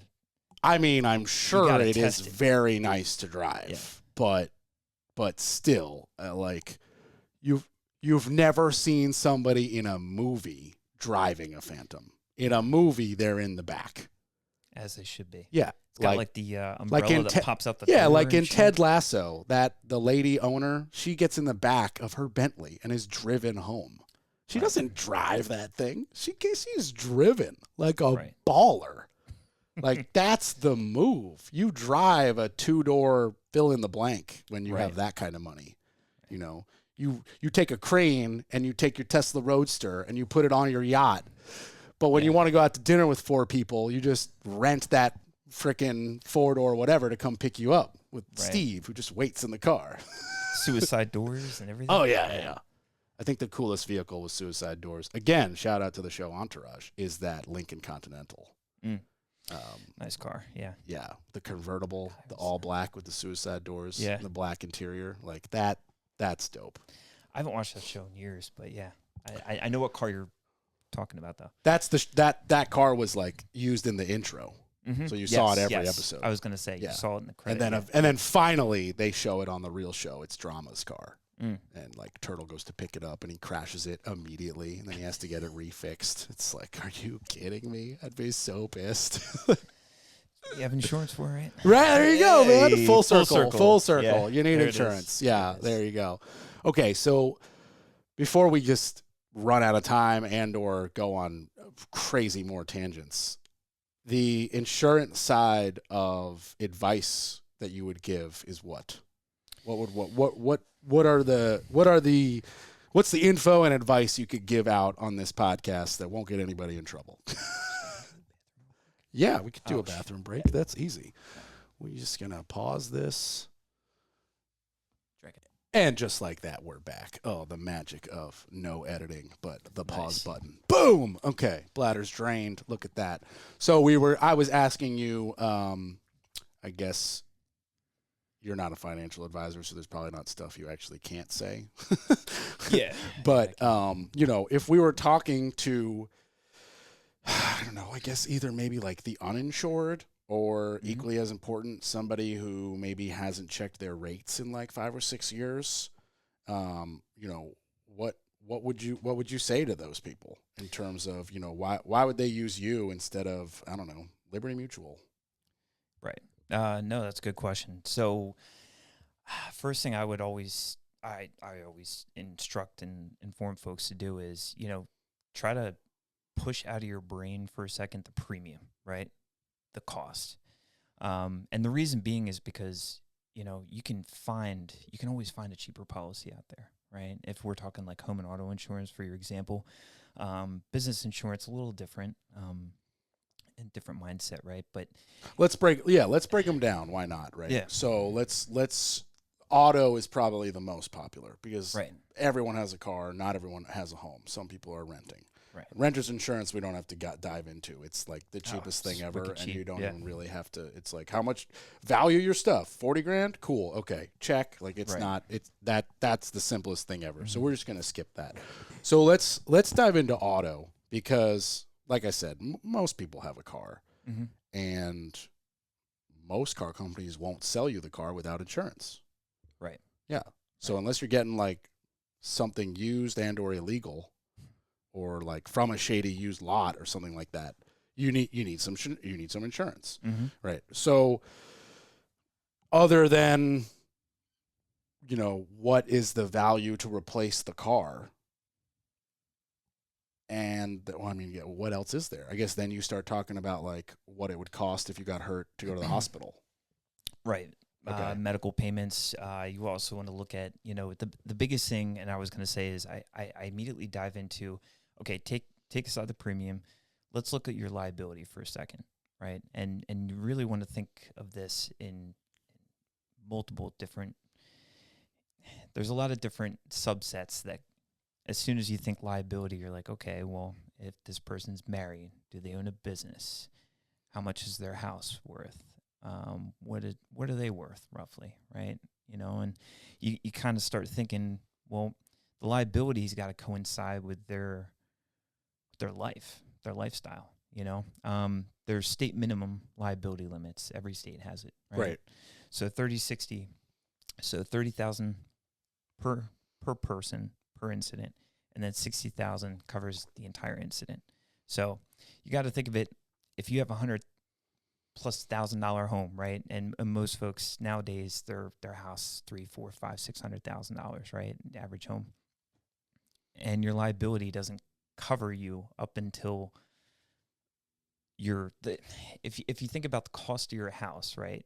You also want to think about, I need the liability limits to cover me in an incident where if someone were to sue me, it would at least, at the bare minimum, protect me and my house, protect me and my kids, protect me and my future, right? And God forbid, if you got a nice retirement nest egg you're sitting on, you want to have umbrella coverage too. A lot of people don't think of umbrella coverage because it's not really talked about, but that's just an extension of liability coverage to you and the people on the policy. So, and another cool, unique, fact too is umbrella policies can also cover you outside of the country or state to state, for example, for extended liability. So, but to really come around and actually answer your question, I think one of the things that people don't think about with insurance is they're always focused so much on the price, and I get that as a consumer. But pushing aside the price and really thinking about, okay, what's my lifestyle? What do I need the coverage for? And some people are overcovered. I'm not going to sit here and say, you always hear about the people who are undercovered, but there are people who are unnecessarily covered, right? And some people, business owners, for example, they're not even covered for certain parts of their business. Yeah, the reason you So hear more you about can- the under versus the over is because the overcovered, they've just been paying a higher premium and nothing bad is going to happen to them because Nothing they're bad. covered. When you're undercovered, that's when you hear the story of like, oh, I was paying this insurance and then it only gave me 40 grand and this dude sued me for 140 grand and I had to sell my house. Right, Like that's right. the horror story that you're trying to avoid. Exactly. Yeah. Exactly. So yeah, when I'm talking to folks, and that's not necessarily a conversation to have with every client, right? Because case in point, there's people who just want, bottom line, hey, get me the cheapest Yeah. possible. I've been that client. Sure. Oh, so yeah. have I. So At have I. 23, 100%. I cared about nothing 100%. but the cheapest possible insurance possible. At Exactly. 32, I want to talk a little bit more about, Mhm. oh, okay, what happens if I go to the hospital? Oh, it's only covering me up to $5,000. We gotta go up to 15 or whatever the number Right. is, because you start to think like, I've had 2 foot surgeries. Mhm. I know what those cost. So like, if my foot got crushed in a car and they had to rebuild it, like that's going to cost 20 grand and I'm covered for 5. I don't want to pay 15 grand out of pocket. Right. Well, you also have to think about Yeah. too is that's a great example. So you think about your deductible too on your Right. healthcare, right? So it all kind of comes full circle, right? Insurance Yeah. as a whole, a collective whole. So yeah, I mean, it's something that would set a guy like me and maybe, your State Farm agent or just Liberty Mutual rep, right? Is, we take a little deeper dive. We actually read through the policy. There's a lot of, I shouldn't say there's a lot, but I've met agents before, I'll say, that really just do like a skim through and look at the price, and they don't really look at your coverage and say, wait a second, you're actually, that's a gap. Let's fill that gap. Right. And explain to the client why you're doing that and explaining the inherent value behind it. I did have a client recently, and for confidentiality, I won't use names or anything, but example, gentleman, high net worth individual, driving around in a brand new BMW, and come to find out he has state minimum coverage on his auto insurance. And what that means is essentially he's driving around with the lowest possible liability. You wouldn't limits. even be able to buy the car. Exactly. Yeah. So I because like a brand new BMW is probably 75 G's. Yeah, and that's depending on driving options around. or whatever. Yeah, and if you got 30-60 state minimum, then that means you would get $30,000 to rebuy a $75,000 BMW. So you don't have to be that intelligent to know that it's $45,000 out of pocket. Right. That's basically uninsured. Right. As far as I'm concerned, right. that's uninsured. Right. Right. Because you can get a new Tesla for $45,000. So yeah. And then the other thing is too, to just double down on that, is there's folks too that don't realize the uninsured motorist part is huge, like a big deal, right? Because there's a lot of folks that are still, there's a percentage of folks in every state across the country that drive around without auto insurance, or their liability limits are so low that they're not gonna be able to pay off your vehicle, right? So you're now coming out of pocket. So I just tell folks, just think like that a little bit. Relying on whoever hit you's insurance is like landing the plane as you run out of gas. Like that's that terrible idea. Yeah. Right. And especially if you really like your car. Like some people don't care. That's fine. But like I really like my car, and if I told that tomorrow I'm going to buy the same one, right, and go get it re-oranged and re-tint, like I love it. So like I would definitely, I have insurance that reflects the fact that I want a brand new version of that the second somebody T-bones me. Right. Like that's absolutely. So there are there are levels for sure. I know once upon a time, my family, we had a 20-year-old Versa, and we were like, we're not getting collision on that. We don't care. It's worth $2,000. If it gets totaled, we will throw it away and we will buy a new car. Like it's literally worth, I think at the time it was worth $2,800 as it drove.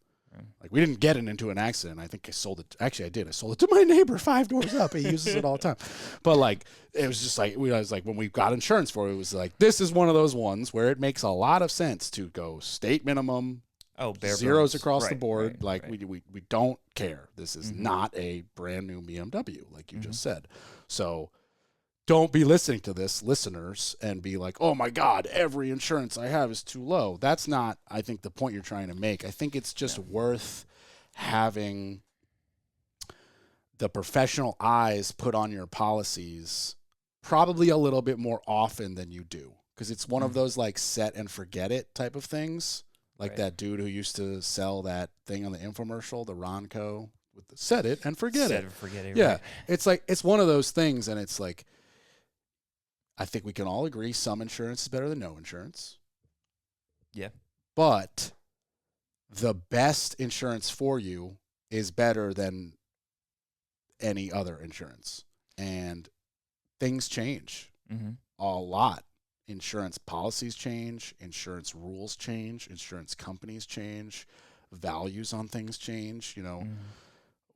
One day we redid all of the policies we had on our 10 rental homes, and I was just like put in charge of having the conversation, and we went over them one by one, and he was like this is the guy, the insurance guy, he's like, I don't know exactly what these houses cost to build, but you do. And I was like, actually I do, because I built them. And he was like, cool, so blah blah blah address, you're insured for this much money. And I was like, that's not enough.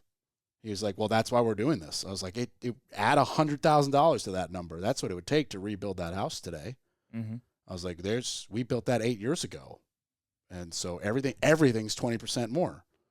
Everything. Right. So I was like, there's no way we could rebuild that for the $150 it was insured for, or whatever. I'm just kind of making it. I don't remember. Yeah, no. So it's like 10 houses, one after another. I was like, no, add 60, add 40, add 100. Like, and this is thousands of dollars, like add 100,000, add 40,000 worth of coverage. Like, it's a lot of coverage changes. And it was not the fault of the previous insurance person. it was just one of those things where it's like, until I call that insurance person and be like, we want to relook at this, they're not going to call me to say we should relook at this. And they don't care that 2x4s got more expensive and your house costs more. You're just paying the monthly auto pay. Right. So that's a huge difference between the big guys and a smaller office like you, because you're still going to have them do an auto pay payment, but you're going to treat them less like a number and more like a person. Yeah, no, 100%. I mean, I give my clients my cell phone, right? Yeah. So there's a huge difference. Look, I'm not perfect either, right? There's times where, you know, I'm not always 100% available all the time, right? Yeah. And I tell my You clients, also have a life. I have a life, correct. At least I think I do. I hope so. But yeah, You clearly have no life. You came here at 11 o'clock in the morning on a weekday to do a podcast with 6 listeners. No, I'm just kidding. We have 7 listeners, actually. Nice. There we go. There we go. Week before Christmas, too. That's awesome. Yeah, well, 6 of them are Russian bots, so I don't actually know. No, I'm making all this up. Off a mail order bride website. Right? Absolutely, man. Yeah, run by Egyptians. I don't know. Let's make it weirder. Yeah. Russians got it made, man. They do. Yeah. What was that? Vodka. I think I heard that 19 of the top 20 Christian Facebook groups are run by Russian bots. Wow. So it's literally just like an AI troll farm just throwing gas on a fire, just trying to make everybody mad at each other. 19 out of 20. 19 out of 20. And you're saying these are Run by bots. They're bots. Yeah, but They're it's all centered around religion. Well, this was just happened to be the like study that they did a dive into, like Christian sites, because that was just like the topic that they picked. Yeah. I doubt that like the Russians were like, we should infiltrate ESPN. Yeah, like, people care about sports. Like, I don't, maybe they are. I don't know. Yeah.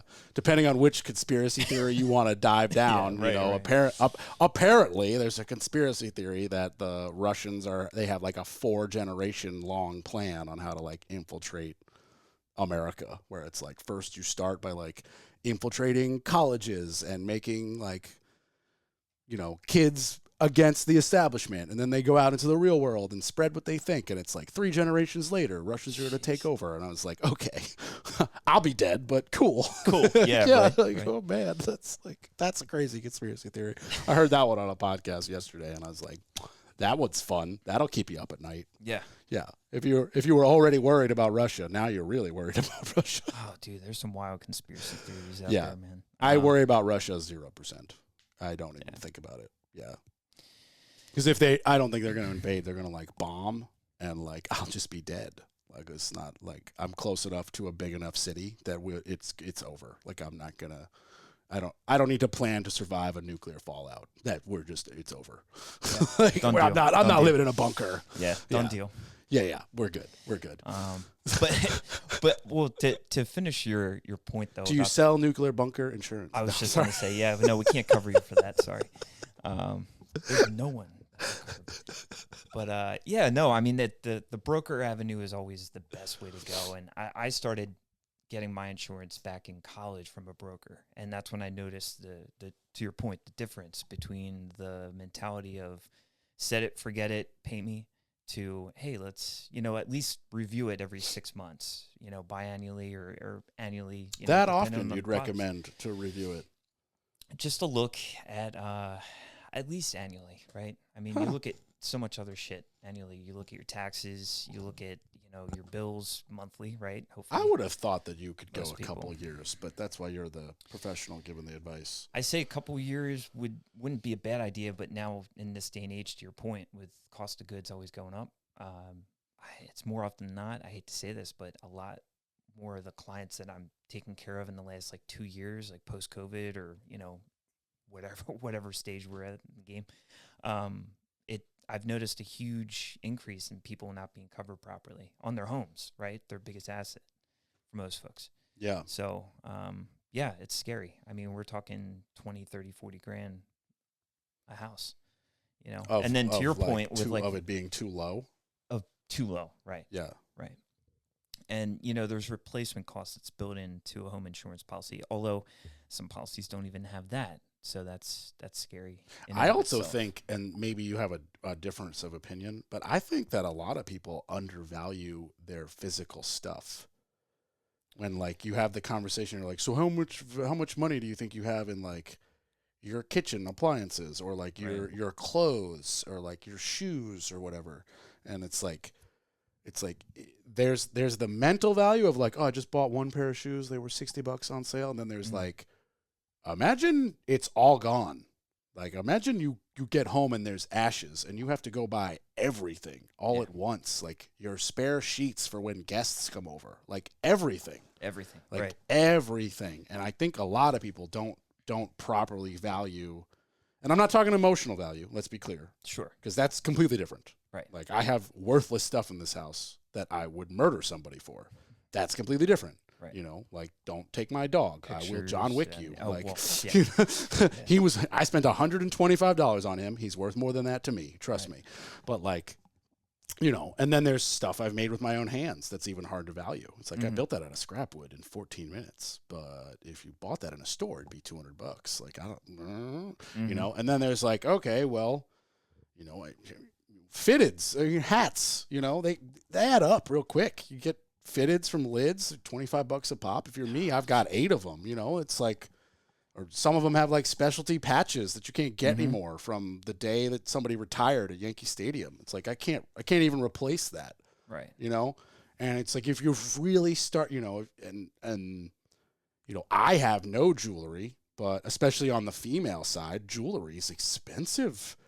The makeup sitting in your counter that you just bought is expensive. You know, if you bought 4 of them, a 6-month supply at Costco or whatever, like adds up real quick. And I don't know if you share or have a difference of opinion on this, but I think people are undervaluing their personal belongings. Yeah, I would agree with that. I think most folks, to your point, when they think of, you know, value, right, we're always thinking of things that appreciate and value. But there's still items in your house that either maintain or depreciate, right? But there's still value, right? It still makes your life easier every single day, whether it's cost of goods. Think about it, groceries, for example. Most average people probably have a few $100s worth of groceries and shit. Just sitting in the fridge. Right. Yeah. Right. Or in the pantry. And then canned goods. Yeah. Yeah, and then you're talking, you know, if someone's got a spare freezer, right, in the garage or basement or whatever, and now they've got all that in there, and their power goes out for 2 weeks, 3 weeks, and it's in the middle of summer. Yeah, what if they just bought half a cow from like a local farmer or something? You know, that's $1,000 that just vanished. Yeah, and you know, now you got to pay to throw it out. Yeah, on top of that, and then go buy it again, possibly a new freezer, like that. It adds up real quick. It adds up. And then the psychology behind it, right? You ever walk up to your house burning down to a crisp, you have nothing left to your name, you got to rebuild from scratch, right? I mean, even though company's going to write you out a check to do that, to your point, I mean, there's things that money can't put a true value to, also, right? like, you can't get a new house built in a day. Right. Like, oh, man, you know, it's like, I really liked that layout, you know.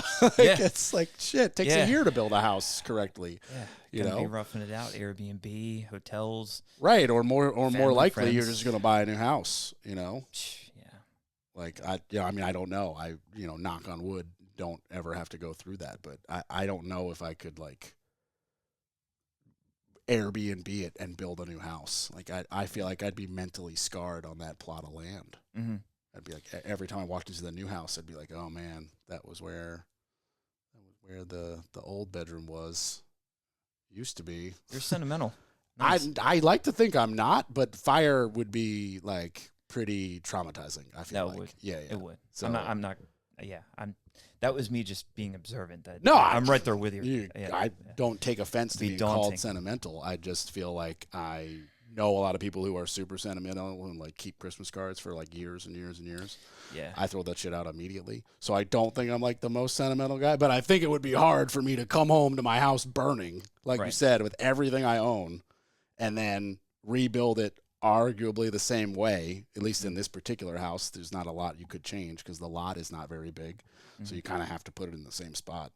And it would just, every time I re-walk into the house, I'd be like, yep, that's where that thing was that burnt all the way down. Like, yeah, this was where the gun safe melted all my bullets. Like, it would just be, that would be tough. Right, Yeah. right. Yeah. No. Call me sentimental. What can I say? Yeah, and then business insurance too. It's that's a whole different conversation in itself. Yeah, I mean that's a whole different world because you're talking about some, not only we're talking cars, houses, assets, right? But you're talking about someone's livelihood. You're talking about someone's business and their future. And home and business, especially in the small business world, they mix a lot.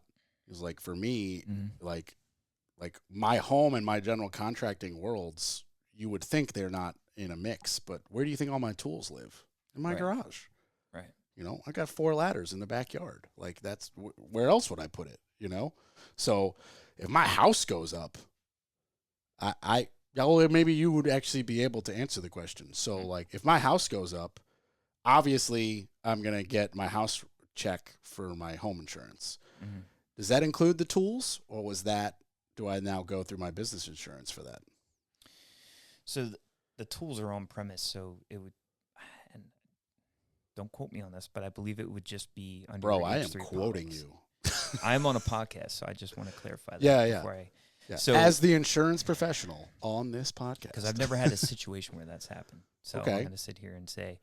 Well, what's your best guess? Because obviously I have my tools. Yeah, your tools will be covered under your home insurance policy if they're here. And they're either stolen, go up in flames, whatever the case may be. And then your business insurance still covers you for certain things for your business. It just depends on what kind of coverage you have too. But the biggest thing I see, to your point, that brings like your personal and your business insurance together is thinking, from a business owner's perspective is it's different, right? Like, because we dive into the taxes, the finances, and then when we get to the insurance, we always see that there's always these huge gaps with their business because, to your point with the personal, like not checking it, maybe, the average person might check their home and auto insurance when they notice that their auto draft starts going up. They're like, oh, shit, an extra $40 coming out of the bank account. Where's that coming from? And then, boom, I'm paying $240 for auto. I was paying $200 for the last 2-3 years. But your business insurance is different because you're running a business. You're a business owner, right? You're not thinking about that expense going up, but it goes up and up and up. And not to mention your business is growing, hopefully, right? That's why you're still in business. So your hopefully trajectory path is forward. Your mind is solely based on that, right? Your thought process is growth mode. So you're not really thinking about, well, if I took a loss, would I be able to withstand that blow? Is my policy reflective of that growth that I just experienced over COVID, right? As a contractor, potentially, right? I'd imagine. Busy as hell, right? So your business is growing and your mindset's in growth mode, but you're not thinking about the flip side of that coin, which is, well, if something comes crashing down, someone tries to sue me, come after me, what is my policy designed and built to do? What is it able to withstand, right? And that's what I ask myself as a broker, right? Because I'm trying to think from a business owner's perspective. How do we safeguard everything, even the stuff that's not necessarily here yet? Your growth, right? Like your business in 5-10 years from now. It's just kind of that down the road mentality, thinking outside the box a little bit, right? Right. So a little more holistic. I like using that word more because I used to associate it with like yoga hippies, with crystals, right? Like all the stuff I don't believe in, right. And now astrology signs. Yeah, exactly. Yeah. And now I've definitely come away from it being a negative thing and being like, no, holistic approach is the only approach to everything, whether it's your health, your insurance, your finances. Like, you can look at things through a very, very narrow lens, and you can find a lot of things that wouldn't work and figure out a way to make them work. And then when you widen the lens and look at the holistic approach, once again, you'll realize that that only fit one very small thing and doesn't actually benefit your entire life. And I feel like in a nutshell, that's kind of what you guys are preaching over there with all your different chapters. Yeah. It's a little bit of I like to think of it more as like reverse engineering, right? Think of the end result and then scale back from there. Figure out, one of the first questions we like to ask our clients, I know Matt loves doing this, is what's your end game? What's your goal in 20, 30, 40 years? What does that look like? Are we putting this business, are we putting it in place to become a buy-sell kind of situation, or are you going to pass this down? Is this something, and it gets people thinking, because a lot of times business owners, they're great. They're fucking great at what they do, but they're not necessarily always having these conversations with people or enough, right? To think like, you know what? Yeah, in 20 years, I'm going to sell this business, So, or, they just don't get in that mindset. So we like to help folks kind of, like to your point, kind of broaden the horizon, relax, take a 20,000 foot view of what your business is now and what you're projecting it to be. Because what's in the past has already happened, right? And that's going to come out in the wash anyway when you look at the financials, because numbers don't lie, right? So looking forward, you're always trying to think like, okay, well, what are we doing here? What is the game plan? And some business owners know, right? There's people that have spreadsheets for everything in their house, their bills, their whole life's been a spreadsheet. Yeah. And they're interesting people to talk to. But a majority of the time at least in my experience, has been most business owners are preoccupied with their business, and they're trying to micromanage that with their personal life. Running a business is actually kids, their not wife, fun. Their what? Yeah. Whatever. The thing that you do that got you into being a small business is fun, but running a business is not fun. It's just paperwork. It's awful. Yeah, it's terrible, actually. Let's just be real clear. And all businesses are the same. If you're a small business, it's like, it's spreadsheets, it's accountings, that's not a word. It's accountants, it's lawyers, it's, did you do your continuing ed? Mm-hmm. That reminds me, I feel like I need to renew my LLC this week. Yeah, I don't think I renewed it for the year. I gotta give North Carolina $200. There you go. It's the stupidest process ever. I don't know if you've ever done it. Oh, it's like, simple. Yeah, you check like 11 boxes that say I haven't moved and I didn't hire. I didn't bring on a new boss and my phone number's the same. And then you pay them $200. Yeah. Like if you haven't moved and nothing has changed, it's like, yep, same. Here's my credit card. I have an LLC, but I haven't renewed it, so I haven't had to yet. So, well, you better. The year's almost over. Yeah. Did you just start it this year? Yeah, I started my own this year. So you still got to renew it. Yeah, no, I still got to renew it, but I haven't done that process yet. We have 11 days. We better get on it.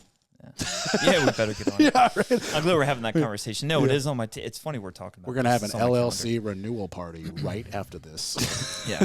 Well, I'm just thinking in my head, I'm like, that is on my Outlook calendar. I know I have it on my to-do list. Yeah. So, but I didn't know the format was going to be that simple. So. It's pretty simple. Awesome. Yeah. When you like Google, I don't know the actual website. It's like NCStateLLC.com or something. It's something like that, but it's literally like, okay, you search for your company and you click it, and then basically it asks you to update all this stuff, but because you're me or you is only a year in, nothing changed. Like your address, you're the person in charge, like nothing changed. In 5 years, if you bring on a partner and move the company to another address, then you got to change some the stuff. Whole thing. Yeah. But until you do any of that, it's like same next page, yes, check, okay, do you have this much money? Yes, prove it. Okay. And you don't even like have to prove it. You can literally sign a thing that says like, I assure you it's okay. I swear, it's that simple. It's so funny. It's so goofy. It's so simple. It's like they should make it. I don't want them to make it harder, but this should be like an auto thing at this point. Sure. It's like you put this on auto, and if you change something, let us know. Until then, like just assume. Just shut up and take my money. That's all it is. They just want money. Just want the $175. Yeah, 100%. It's ridiculous. 100%. It's like a speeding ticket. I just want the money. Speeding tickets probably bother me the most because I live in Durham and I have redone houses surrounded by real crime, and I'm like, bro, you're pulling me over. I pay taxes. There's a drug dealer right there. Yeah. Like, I watched him sell crack 3 times today, and you won't arrest him, and you want to give me a speeding ticket. I was going 8 over, dude. Like, yeah, bro. there's certain parts of town, man. I mean, when I drive down in Cary, which I'm not there often, Cary, it's all right. The Maynard, though, 35 mile per hour speed zone. And if I'll tell you what, you go 5, 6 over, those cops, They got you. Yeah. Well, there's not a lot of crime in Cary. They don't have a lot to do. Sure. Yeah. Sure. In Durham, they're busy with stuff, which makes me more upset when I get a speeding ticket, because that's like, bro, you should be helping one of your fellow boys in blue with the real crime. There's like real crime here, and you're pulling over speeding ticket. Yeah, like, come on, man. fish. Like, come on. Like, does the municipality really need the money? Like, just tell me where to donate to the policeman's ball. Like, Yeah. what are you? Come on, man. Like, there's real crime right there. Like, Yeah. I hear gunshots at night. Do something about it. Like, speeding tickets? Come on. Do you have an FOP card? I don't know. What's the FOP? Fraternal Order of Police. No, I don't know Yeah, what that you is. get one, man. What is that? So my uncle was a cop up in right outside of Philadelphia. I joked around when I was younger as like get out of jail free card, which I'm not condoning this by any sense. I'm just saying that it's a small little donation that you give to the police organization, and it's a good thing. I mean, it's solid. Definitely support that. But yeah, it's a little library looking card, and this was going back, mind you, this is like 15, 20 years ago. Okay. And it got me out of quite a few speeding tickets back in the day. Because I what they do is I have a always get out of jail free card. Oh, Yeah. really? Oh, Yeah. Nice. It's I think called everyone should have one. It's called a concealed carry card. Yeah. Yeah. Yeah. That's a get out of jail free. Really? Yeah, yeah. And I can like say this from experience, because like Nice. more than once I have been pulled over going very fast. Yeah. And well, okay, it's a lot of things. Granted, I have family members who are police officers, so unlike some friends of mine who their first interaction will be like, "Why'd you F and pull me over, you cop or you pig?" I'm like, "Good morning, sir." Mm-hmm. So there's that, sure, Right. Capitulate. yeah, Right. but also like when you take that concealed carry class, they walk you through exactly how you're supposed to interact with police when you get pulled over if you have your firearm. Mm. And because I have one in my vehicle at all times, I always interact the same way with all police when they pull me over. So like I have my thumbs hooked on the steering wheel, but all my fingers are like wide and up and out so they can see my hands. If I have a guest in the car, I tell them to, like, if they're in the front, I tell them to put their hands on the dash. The dash, yeah. If I have people in the back, I tell them to put their hands on the roof. Mm-hmm. And I have a lot of tint, so I'll roll down all 4 windows immediately upon getting, like, I'm just doing everything. I'm just showing my belly in every possible way, Right. just to like put Showing an your officer cards. at ease. Right. And then it's like, do you know why I pulled you over? I do not. Before we go any further, I need to let you know I have a firearm. It's located right there. Before I move, I have a concealed carry card. Like, please advise me. Mm-hmm. And immediately they're like, "Oh, cool. You can relax. Thanks for telling me. I need your insurance, blah, blah, blah, blah, blah." And like, because there's like no criminal in the history of criminal activity has ever been like, "Yes, hello, officer. I have an illegal firearm." Right. That's never happened. So they're immediately just put at ease. Right. I've even had cops be like, "That's cool. What do you carry?" And I'm like, "Oh, Glock 19." And one cop was like, "Nice." And then he gave me a ticket, but it was a Really? Yeah, but it was a like, this isn't on your record. This is Oh, it's a citation or whatever. if you come through again and speed, we'll give you a real ticket. It was one Okay. of those tickets, and I was like, "Really?" He's like, "Yeah, slow it down." I was like, "Thanks, man." Yeah, that's cool. So like, no insurance, no points, not really on your record. It was in a part of town I don't go to. Another thing people forget to do too, man, is insurance points. There you go. Yeah, man. Yeah. That shit adds Just up. trying to connect dots here, but yeah. That shit adds up. Don't worry about the dots. Yeah, Don't yeah. worry about it. You want to talk about something really weird? Just bring it up. I don't even care. Yeah. No, but it adds up real quick, especially when you're a young, new driver and insurance is already high. Yeah. Like, Exorbitantly definitely. high. Yeah, let's be real clear. Like, don't get a concealed carry card and then just think you can speed. Like, that's not what I'm saying. I'm just saying. Or an FOP card. Yeah, that's Or an that's FOP not card. what I was implying. Yeah, either, yeah. but Like, we're both very much on help the me. same page Did that, help like, me. you know, 5 to 10 over, that's your max. Okay. That's what I say. If you Mhm. want to have a different opinion, chime in. But, like, Sure. to me, 5 over in the city, you're good. When you're doing some long distance highway, cruise control, 10 over, I think you're good. I don't know a lot of cops who are going to pull you over for that. When you get into 12 and 15 over, you're going to get snagged. Like, it's just a matter of time. And, you know, I've had to pay some lawyers, man, to go to 3 hours away, like to go to Charlotte for me, because I didn't want to go to Charlotte, sit in court all day. I'd rather give a lawyer a couple $100. Sure. And, you know, it's annoying, but, you know, it's part of life. But, yeah, so don't just, like, get these things in speed. Yeah, no, it just it helped me in a few situations, but just similar stuff. Yeah. Speeding, you know, dumb shit. Yeah. Nothing. I think the highly best thing that illegal. you can do is just be respectful of law enforcement. Like, it Across is, the board, it's a pretty difficult job, because you might be a scared 17-year-old person driving a car, but until that officer interacts with you, you're a threat. And you need to understand that, like, they approach every vehicle as if they're going to stand in front of a window and be shot at. So, like, understand that. It's kind of hard. So, like, anything you can do to put them at ease. And right now I'm talking to, like, teenagers. If you're leaving a party and you have your DD, you better freaking have a DD.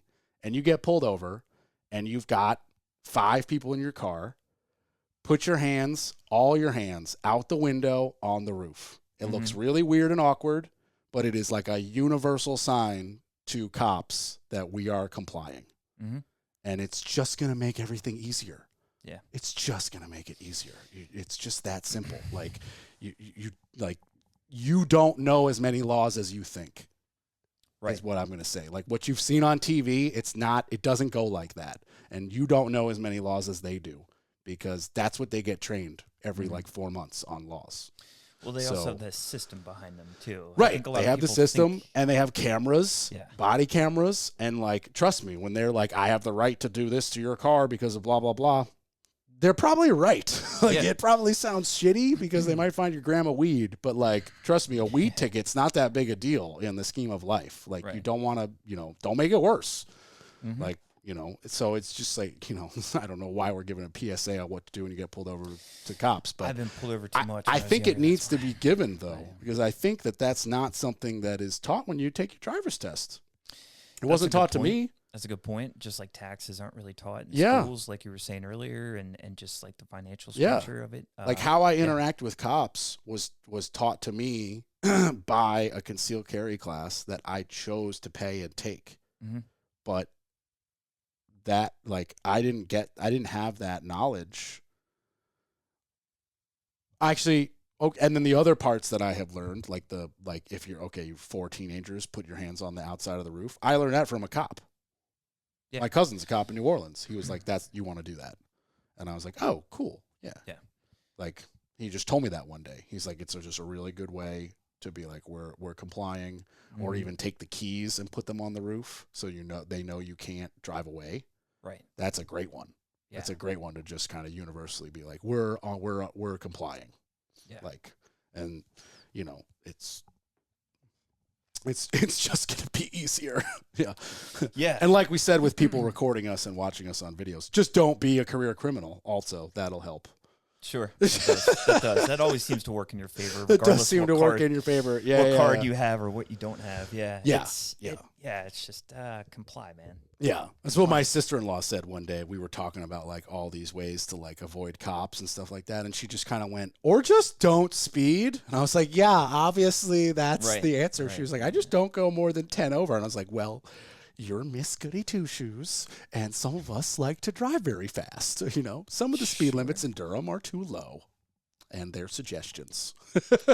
And when the highway is wide open, man, there's nothing like, you know, getting out there and just. Dude, what you drive a Wrangler? That's not. I drive a Wrangler, so that is nothing. But I've been in other cars before and tested the limits a little bit. Yeah, it's fun. I almost bought a Wrangler. and I don't mean to shit on you, but I was driving the new one in 2021, and I was like, is this a joke?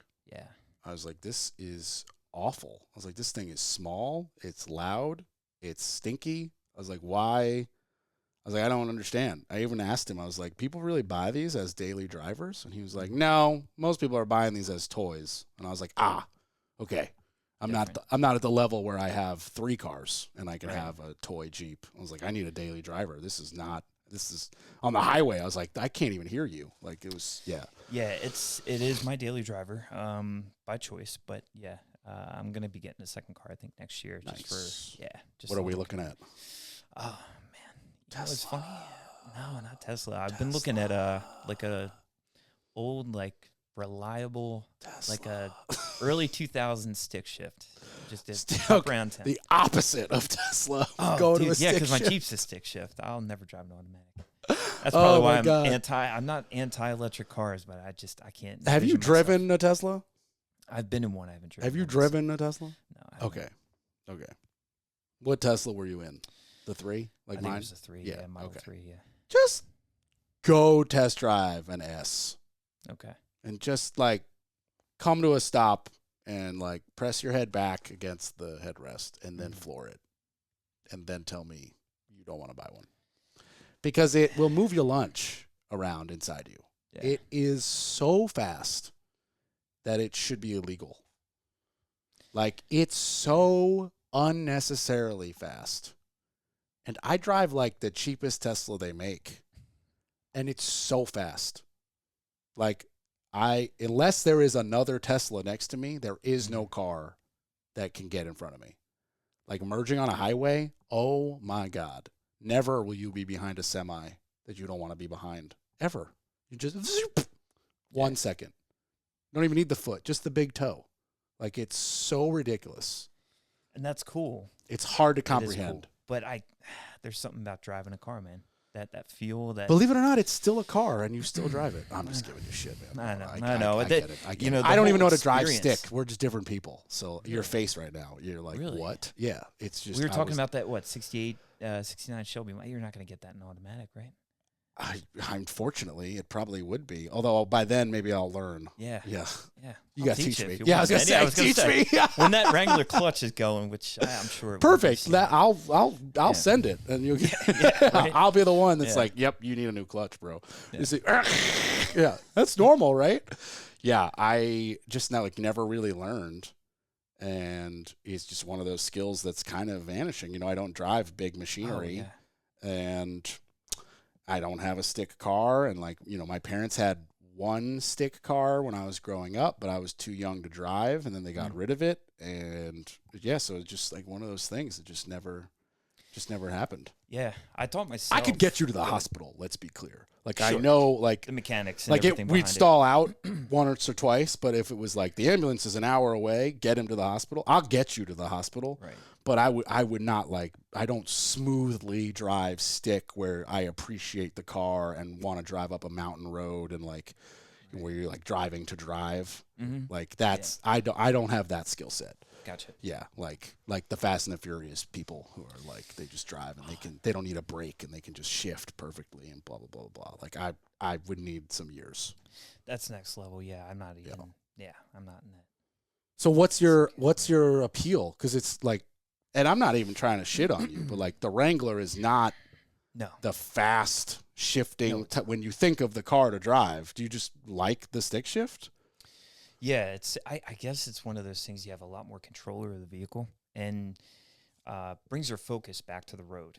Okay, so now 1000%. I'm back to agreeing with you because you can't text and drive a stick shift. You can't do anything. You can't do anything. Honestly, if you got to take a piss and you're driving a stick shift, anyone who has ever driven a stick shift, how to go to the bathroom, knows exactly what I'm talking about. Trying to baby that clutch pedal and you're clenching on. You can't do anything.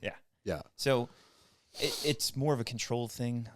But also, isn't traffic in a stick shift just the worst?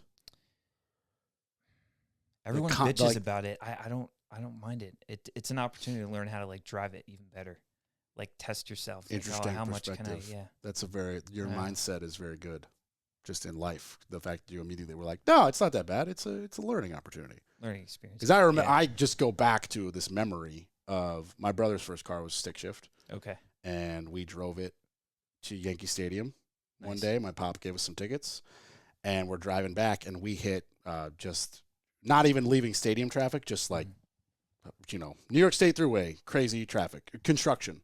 Right. And I mean, it's like as close to a standstill, but we're moving 8 inches every 30 seconds. So it's it's not, man, my brother immediately was like, I'm in a stick and the traffic. Like, and he was like, typical New Yorker, right? Yeah. Well, yeah, sure. Yeah. And I just remember like vividly that particular moment of like, this was no longer chill. Right. Whereas like the Tesla it will drive itself. It'll keep the same distance in front of the car as you program it, and will do cruise control. So like it just does traffic. It brakes and goes and brakes and like it's the best for traffic. Oh, it's the complete opposite. Yeah.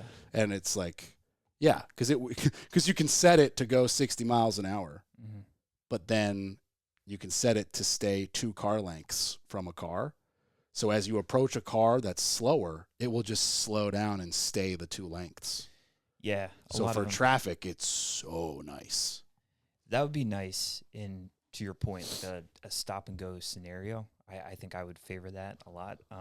But yeah, stick shift thing, it's more raw. Do you off-road in your Jeep? No, not really. Not that kind of Jeep?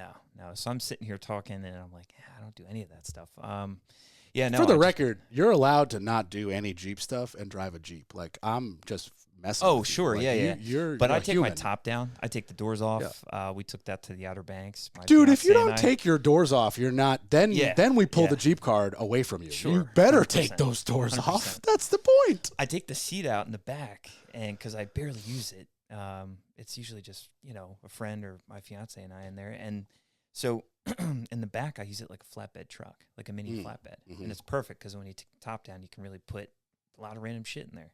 So hard top, soft top, yeah. Soft top. Yeah. Okay. So it folds back, or folds back? Like yank it off. It's like an accordion. It just folds back, and then it kind of goes down into the back part of the vehicle. Okay.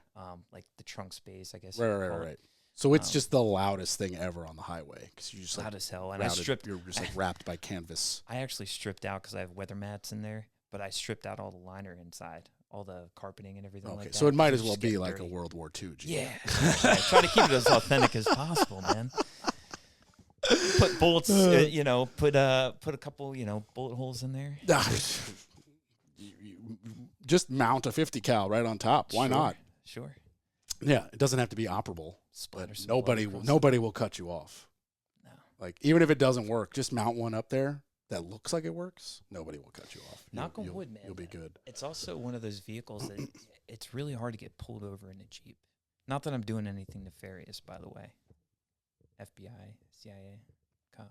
I would track this guy. Yeah, 100%. For that one FBI dude who's listening, I would start tracking this dude. He just looks shady. No, shade ball. Yeah. But yeah, no. I mean, You think Jeeps have a low pullover rate?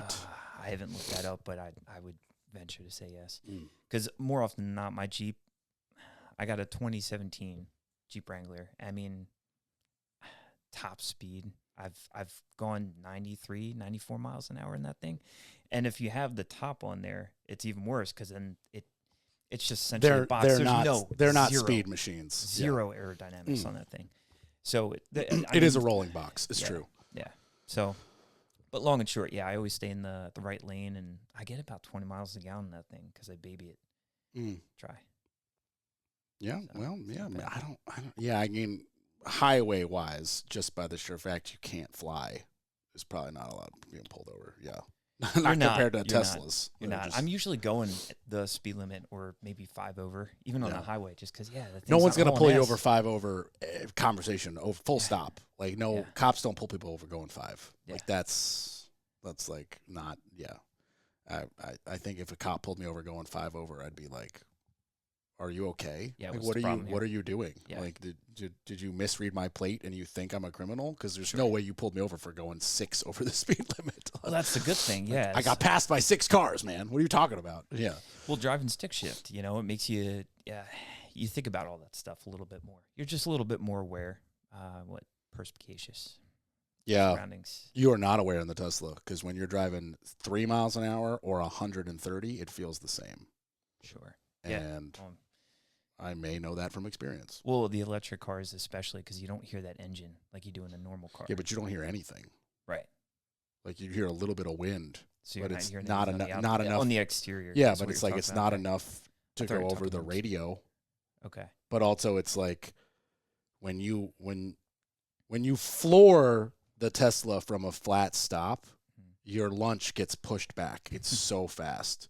But once you get over like 40 miles an hour, 40 to 130 doesn't feel any different. And it no longer feels like you're being thrown back. You just see the digital speedometer and the slow cars that you pass. And you're like, holy shit, this is a video game.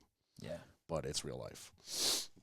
It's nuts. Yeah. Newer cars are just built different too. You know, you don't feel Computerized. you don't feel the speed as much Yeah. as you do, and that's why I got the. You're talking about the years of the Jeep earlier.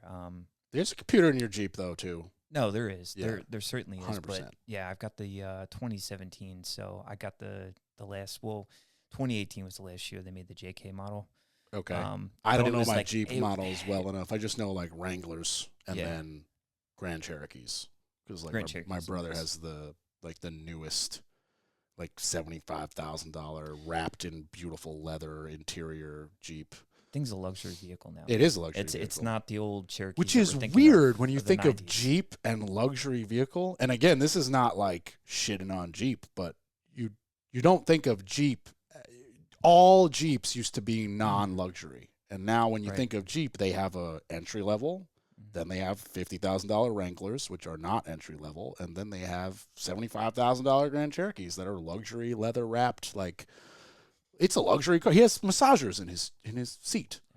Well, It's a luxury car. Look at the Grand Wagoneer that they just came out with. Oh, yeah, that the Derek Jeter does the, reintroduced or whatever. Oh God, Yeah, I he did does see the that commercial. the commercials for it. It's Yeah. like a Suburban. Right. It's like a Jeep version of a Suburban. It's huge. Yeah, it's like Yeah. a Navigator. Yeah, It's like a Suburban, same Navigator. thing, Yeah, same yeah, thing. like an same Escalade thing. Suburban. Yeah, it's the competition with that. Sure. And it is definitely like a luxury. There's no low end to that. No. Yeah. No. It's which is also kind of strange because just like my marketing brain is kind of like, well, you're cutting out a demographic by not having the low end version.